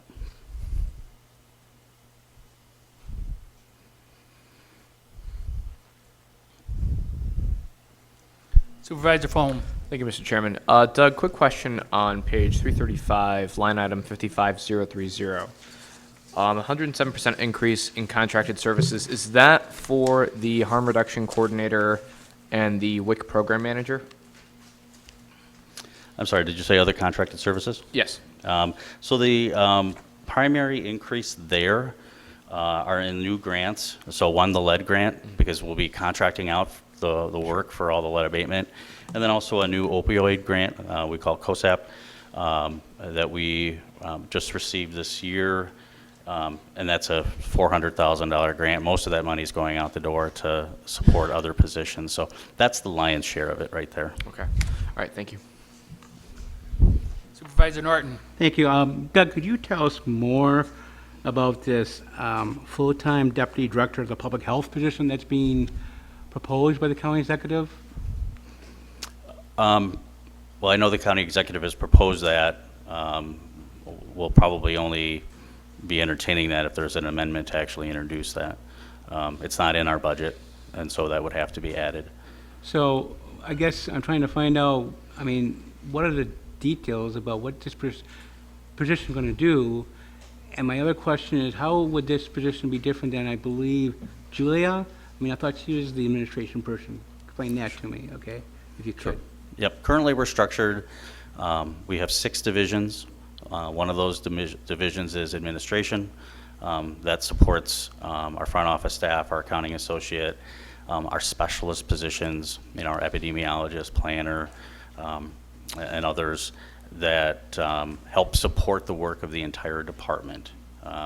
And in a previous budget, we reorganized and created a new supervisor for that administration division that was all direct reports to me. It was just too much. I had too many direct reports. So now I have direct reports for each of the 6 divisions. And a deputy director position would provide considerable assistance to me. I unfortunately spend most of my time in meetings, and it's really tough for me to get projects done. I oftentimes can't even get to email until all the staff are gone. So there is a lot that we could do in terms of planning, research, grant writing that we just don't have the capacity for right now. And I need to get out in the community more and meet with more of our community partners and nonprofits and really generate more synergy and cooperation, leverage those relationships, bring in additional funding to help support them in our community.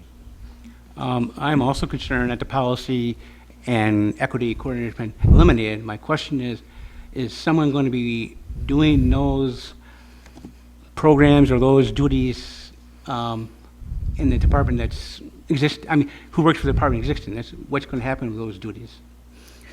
Yeah, I mean, we did some of that work prior to having a policy and equity coordinator position. So, internally we have a policy team, we have an equity team. We'll be, tapping existing staff to help, manage that internal work and do that education. The health and all policies work is very important.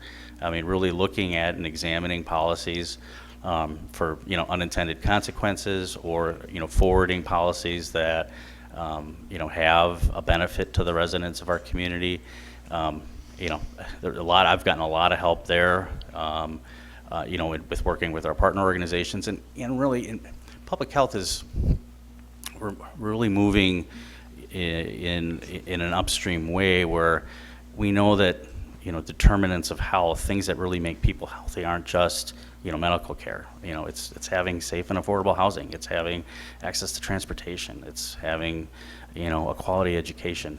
And so those are all policy areas that we can help the community move forward in and want to. And having dedicated staff for that allows us to be a little more nimble and reactive when we really need to weigh in on a response or a change that might be coming up. You say we have these two, a policy team, an equity team, whatever. I mean, when do they come up with their findings? Because I guess, I've been very interested in this, as most people on this board know, and I haven't really heard got much, I tell you the truth. And I think if they got more out of the public, maybe we get more support. That's one of my slight criticism of it. That's okay. Yeah, we've in past years we've put out like one pager, updates of the activity of that work. and, you know, we've made that available to the community and pushed it out. You know, I can certainly provide or, you know, refresh those documents for you that show what our accomplishments were in working on policy, you know, in 2021, 2020. We didn't do it for 2022.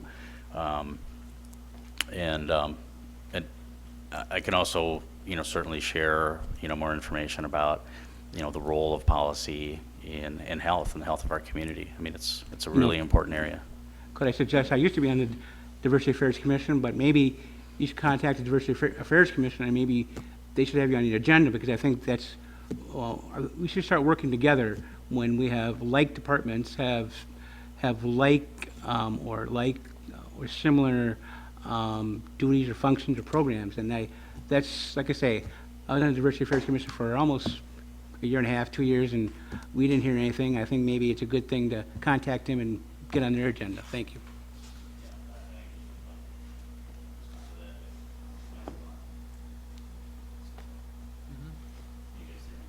That's on. With the Diversity and Affairs Committee, that's certainly it's caught my attention. I listened in on the last meeting.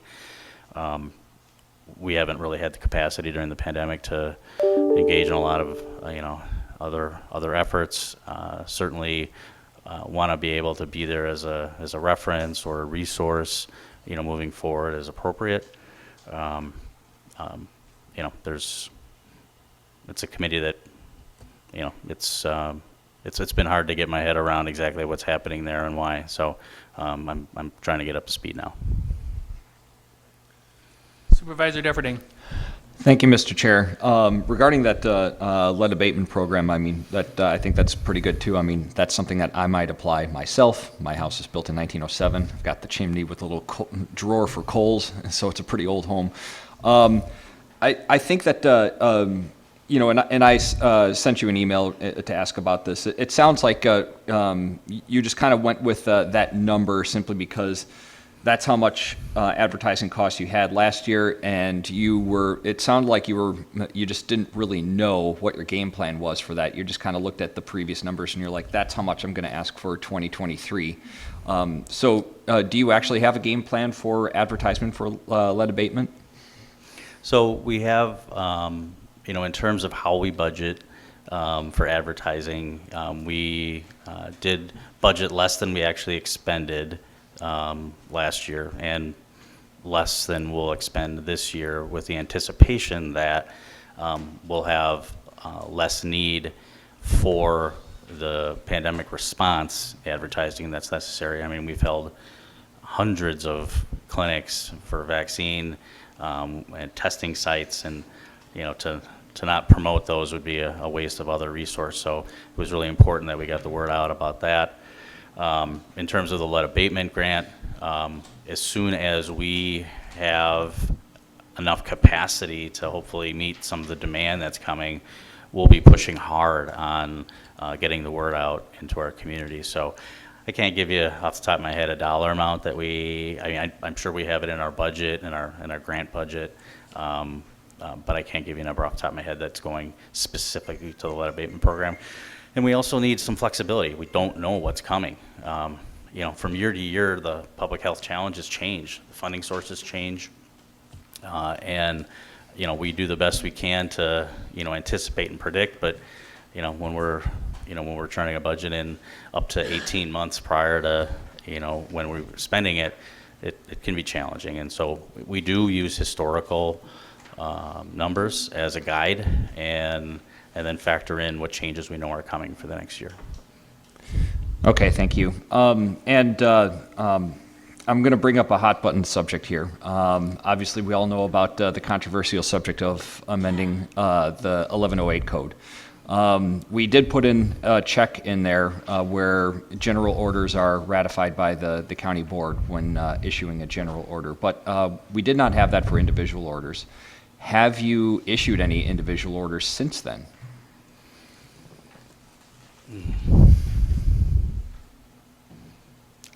We certainly may have issued orders, you know, on a property that, you know, had some issues, or, you know, or perhaps suggested that orders would be coming if a situation wasn't corrected that was hazardous. I'm trying to think there's any that come to mind. I mean, we definitely have in the past, and we, will in the future. It's really to address, those hazards to the population that might be in an establishment that we license that's not meeting code. If we have a sewage backup in a restaurant and they refuse to close, we're going to order them closed. If we have, speaking of lead abatement, if we have a contractor that is using unsafe methods to remove lead paint and, exposing or contaminating a site, we're going to issue an order. So those are the types of things that we would issue an order for. There might be a swimming pool that isn't being maintained and is a nuisance because of for mosquitoes or other vectors, or a residence where rats are being harbored, and we're going to issue orders in all those circumstances. Sure, but you can't give me a number though. Oh no, and it's highly variable. Okay, thank you. Supervisor Stara. Thank you, Mr. Chairman. Thank you for the presentation, Director. And I would be happy to help gain more information on COVID at our townships and my local church in partnership with you in the future. So I guess I'm wondering regarding vaccine injured, this is a hot topic or a hot button maybe, but vaccine injured and vaccine related deaths, what are your resources for following those numbers? So I pay attention to, peer-reviewed journals, things that are published by, the American Journal of Public Health Association, or in the New England Journal of Medicine, or by the CDC. I'm looking at peer-reviewed articles, things that not single studies, and articles that are utilizing data and that are that can be substantiated by other researchers. Okay, thank you. And I know that I've asked you and some of the other leaders in for our state if you've looked into sources that I would trust, and you weren't familiar with any of those at that time. I guess my husband and I, we laugh when we've watched the news in a way, I mean, maybe a little cynically, that reporting and media say, kind of impart upon you, could it happen here? And I get that the pandemic was very real and all of that, but you have first exposure, not you personally, but the department has first exposure on our website. Media is extremely, and I guess I would just like to see less government, frankly. I do appreciate that I can call you guys with, problems with restaurants or whatever if there's food poisoning, but I am concerned, and I guess that there is just concern about, again, vaccine injuries and relatable deaths, which I believe are very underreported, especially in the media. Thank you. Supervisor Nichols. Thank you, Mr. Chairman. One of the unintended, I think, consequences of the pandemic was that children fell behind in their normal childhood vaccinations. Mm-hmm. So as we move and shift out of the pandemic, what are your department's plans to address that? Sure, that's a good question. Childhood vaccines have fallen behind, and we're well aware of that. Pediatricians are well aware of that, so our medical community is aware of that. There are reasons that happened, many of which were related to accessibility or visiting the doctor, that sort of thing. And so there's an emphasis on catch up and trying to get kids caught back up on vaccine. And from the health department perspective, we try to make sure that we communicate that information to our medical community. They're the primary vaccinators in our community. We also, and we do provide vaccines at the health department. We've been really pushing hard to link people that come into our office for a vaccine back to a care provider or get them linked up with coverage. We won't refuse them for vaccination, but we really want them to have a medical home. They get far more comprehensive and better services if they go see a medical care provider, so they can get treated for things or at least reviewed, by a physician or a PA or an NP, for other health concerns that may be present, and establish that relationship. We make it a point that when somebody comes to our front counter looking for a vaccine, to ask them, do they have health insurance? And if not, try to link them with that. We ask them, where they get their coverage. We really want to help build their capacity to have that medical home and utilize that. There's a lot of, misconceptions about accessing medical services, especially if you don't have insurance. People fear that they're going to have bills that they can't afford. They may not be aware that they can access services at, places like our federally qualified healthcare center partnership or other community resources. So that is an area that we're already working on, and will help support the response to as far as catch up. And I appreciate your willingness to help them develop that medical relationship. Is there a reason you can't do both? Give them what they came in requesting and offer them that other additional assistance? We do both. Yeah, we won't refuse anyone. And we're also a great stop for our WIC program. We'll look up the immunization records for children that are coming in for WIC so that we can work with the parents on making sure that they get their vaccines and offer those, or, have them seek their immunization from their pediatrician. Same thing with lead testing. If, a child comes in and hasn't had a lead test and they're at least 18 months old, we want to make sure that we do that, even though it really is, the primary responsibility of the medical care provider to do that. Okay, and one additional question following up on the elimination of the policy and equity coordinator. You mentioned that this was done at the request of the county executive. Can you just explain some of the reasoning behind that decision? I can't. It was the county executive's decision. We know that there's sensitivity around equity and what it actually is and what it means, and I think he had positive intent in trying to support the health department. Thank you. Mr. Chairman, if at all possible, at some time before the conclusion of the budget sessions, if we could hear from the county executive on what led to that decision, what the process looked like, that would be much appreciated. Thank you. I would tell anyone that wants to talk to the county executive, he's presented his budget, and now it's up to us. So if you'd like to talk to the county executive, he's in back, and he's more than willing to talk to you. So, Supervisor Harrison. Thank you again, Doug, for all the stuff you've done and the awards you win. In the short time that I've been a supervisor, I've learned a lot from you. Again, when this started, it was a little bit different because you listen to the public, and I think that's what we're talking about here, is that I see your team does a lot in getting grants and trying to go out and get as many. I see you do a lot yourself, where I think this deputy director would help a lot because you can't do it. And I think in the time I've been with you, I feel that the message out to the public is where we probably made this a little bit of mistake here. When you got 60% people have vaccinated, there's those other people that aren't sure, don't know exactly, and as the years go by or as the time goes by, there's more information out there. So now they're questioning some of the things we did.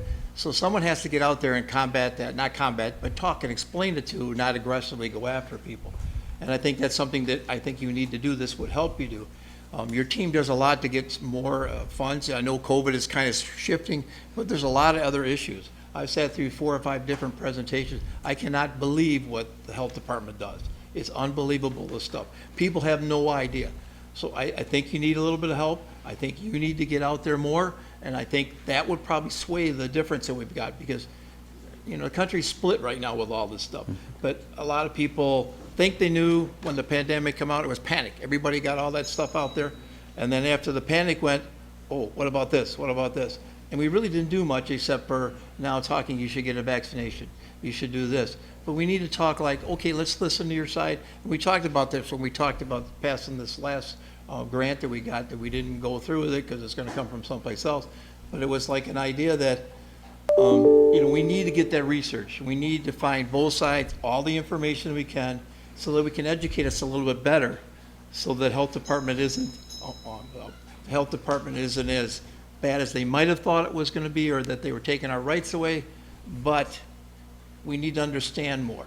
And I think that's what you do a lot, because in the time I've been with you, I've learned a lot about what you have to offer and what you talk, and that needs to get out there. It can't just sit in a room when we have a meeting here, to be honest with you. You have a lot to offer, and your awards can prove that, but you need to get the rest of the people on that same board. And I think that's where valuable, I think that's where this deputy thing would help. I know you've got some grants coming that we just heard about that's going to be exciting about, but I think that's what we have to do. I really do. Thank you again. Yep. No, thank you, Supervisor Harrison. I think, you know, keeping an open mind is critically important here. We're learning as we go, and we have to be willing to acknowledge that, you know, when we learn, sometimes we make updated recommendations, and those might be different. And then also to really think about what the sources of our information are. How, you know, when we see something that supports our point of view, we have a tendency, you know, we have our own natural biases, and we have a tendency to accept that. But really look at where that data came from. Is it from a source that is really reliable? Has it, you know, been validated by others?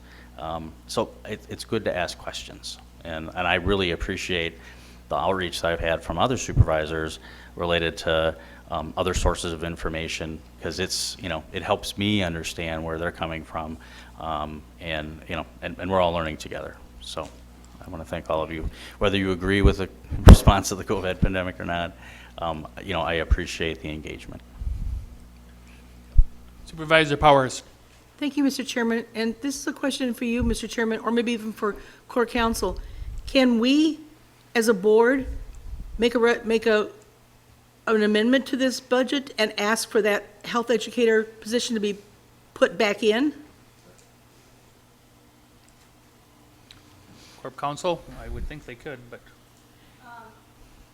go to the mic, please, and share it with Mr. Gearin.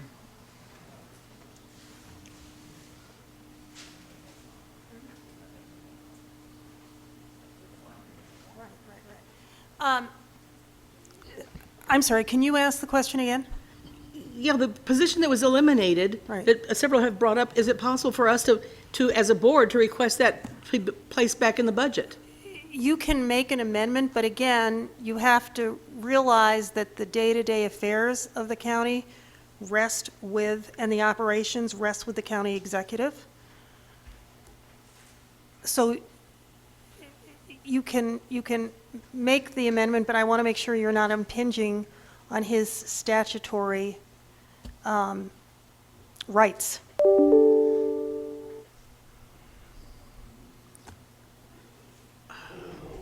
Okay, okay, I think you're saying I shouldn't do that, although I thought this was a place where we could, in fact, challenge the budget and say that we could, in fact, put something in that we felt strongly about. There is no question that, as we've talked about in the past, the board holds the power of the purse. But again, if there is a position that has been created and condoned by the board in the past, again, that would be different than if you are having a position that the county executive has implemented through his statutory rights and eliminating that. So it really depends on the nature. Depends on the what now? It depends on the what? The nature. Okay, I'm not really sure. I think you're advising against this, and I will take your advice. But it was an important position, and I do hate to see it cut. Thank you. If she wants further clarification, she can come up and talk to you also later, can't she? Vice Chairman Fari. Thank you, Mr. Chair. In answer to Supervisor Powers' question, my opinion would be this board has the authority to put the money in that budget to cover that position. But I don't know that we have the authority to require the county executive to hire the person.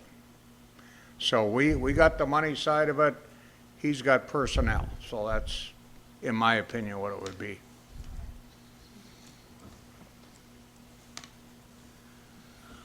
Well, that brings up a good point, not to interfere with you, Mr. Guerin, but I want to ask corporate counsel, if this money is put in and the county executive decides not to use it, can he take it and put that money some other place as long as it's in the budget? Oh, that's a good question. As you may recall, he can veto the entire budget or a portion of the budget. So if you do something that the county executive feels is harming the county, he can veto that portion of it, yes. So, but if the board votes to put that money in, whatever it is, 50,000, 100,000, whatever it is, and he vetoes it, but we've already approved that amount of money to be put in his budget or for the budget, can he use that some other place?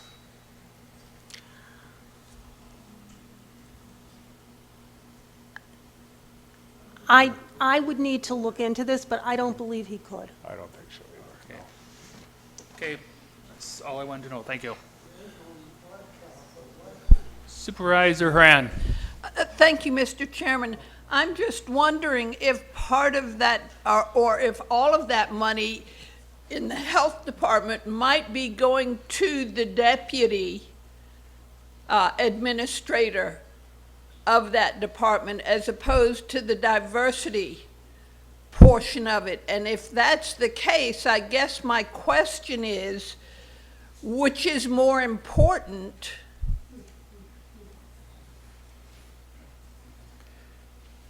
I'll try to clarify. So the policy and equity coordinator position is not in our current budget. The deputy Excuse me, Doug, director. will you get up and talk a little louder, please? The policy and equity position is not in our current budget. The deputy director is not in our current budget. Either of those would have to be amendments that would have to be passed by the board and would require additional funding to be allocated to the health department budget. And if you had your choice, which one would that be?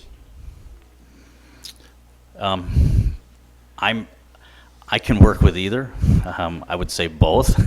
You know, but I do, there's been, I'll just share that there's been an impact on our staff from the loss of that position. And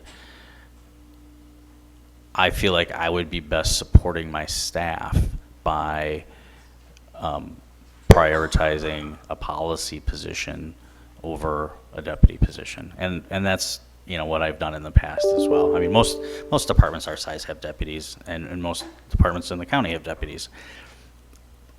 I've always felt like we've had more pressing, important work to do at the staff level, and so I've always prioritized the creation of, you know, specialty positions and other functional positions rather than more administration. Okay. And we're at a point where we could really use both. So my next question is, if both positions occurred under the DEI position, would that have to be a recorded educational program? I'm not understanding your question. Under the county board bylaws, every commission, committee, board meeting has to be recorded. And as I recall, there was an event, a SOAR event, that had to be canceled within half an hour of that educational program happening because the parent did not want to have her child publicized, gone onto the public domain. And so that event was canceled half an hour before it was supposed to start. Had it been done under your committee or your DEI position, would that have had to be canceled? And I'm sorry that I don't know enough of the detail about the Diversity and Affairs Commission presentation, SOAR presentation, to say that. I mean, I do see that there's probably a need for additional support if that committee is going to continue on. And certainly either through W Extension or Public Health, you know, we could try to provide that support. So then the commission or the educational program would have to be recorded? Only, and maybe this is a corp council question, but my understanding is that the only meetings that have to be recorded are official county committees and subcommittees, boards, commissions, et cetera. And so I believe if the DEI is established as a committee of the county board, then yes, those meetings should be recorded.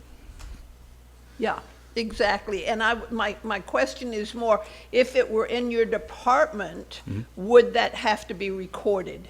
Oh, if we're just supporting a committee that is an official county committee, yes. If we somehow rolled in the work of the DEI committee into just general programming of the health department, then no.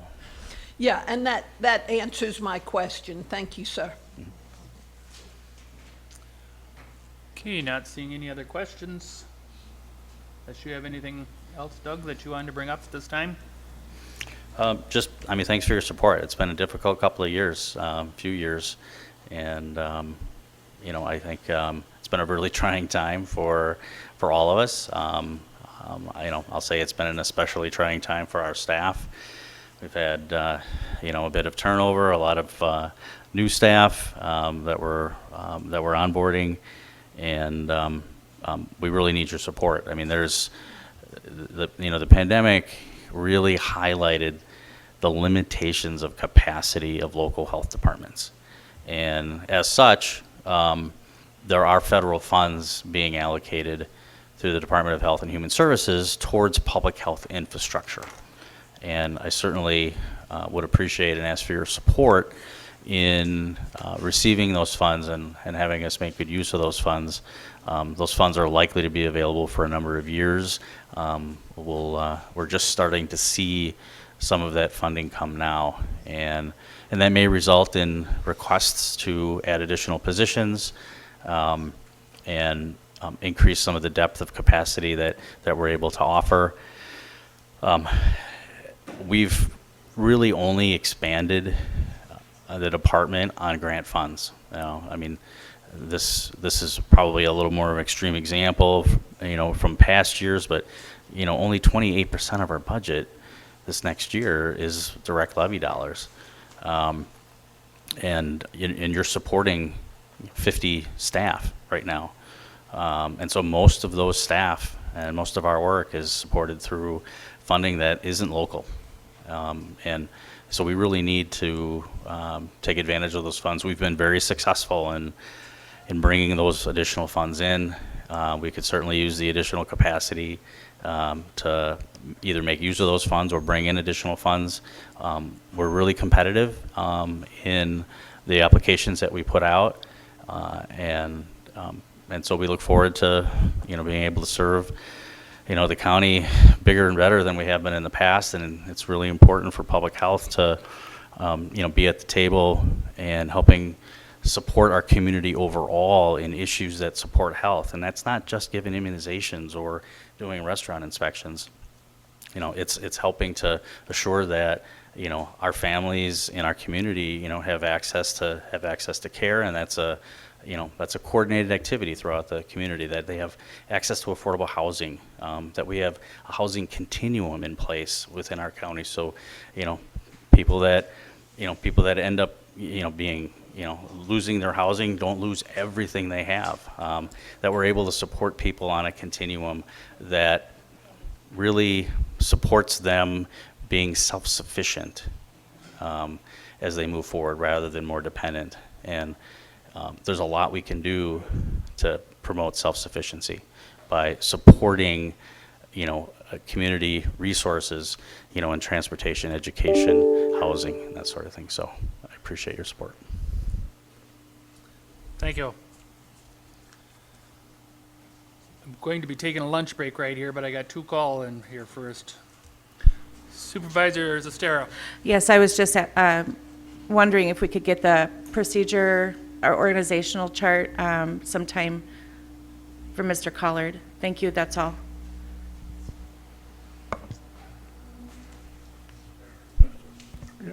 I have the organizational charts, such as they are. I looked through them. They're not completely up to date. They don't reflect everything that's been incorporated as a change in the 2023 executive budget. They do include some of those changes. So I have those. I'm going to try to get them printed, hopefully today, so we can pass those out to you. Oh, I'm seeing the county clerk, Ertmer, has a pile of them, so I think we have them ready to pass out then. Supervisor Albrecht. I move to adjourn till 1:30. We'll move to recess, correct? Yes. Until 1:30. Is there a second? Motion made and seconded to recess until 1:30. We'll be starting promptly at 1:30 with child support.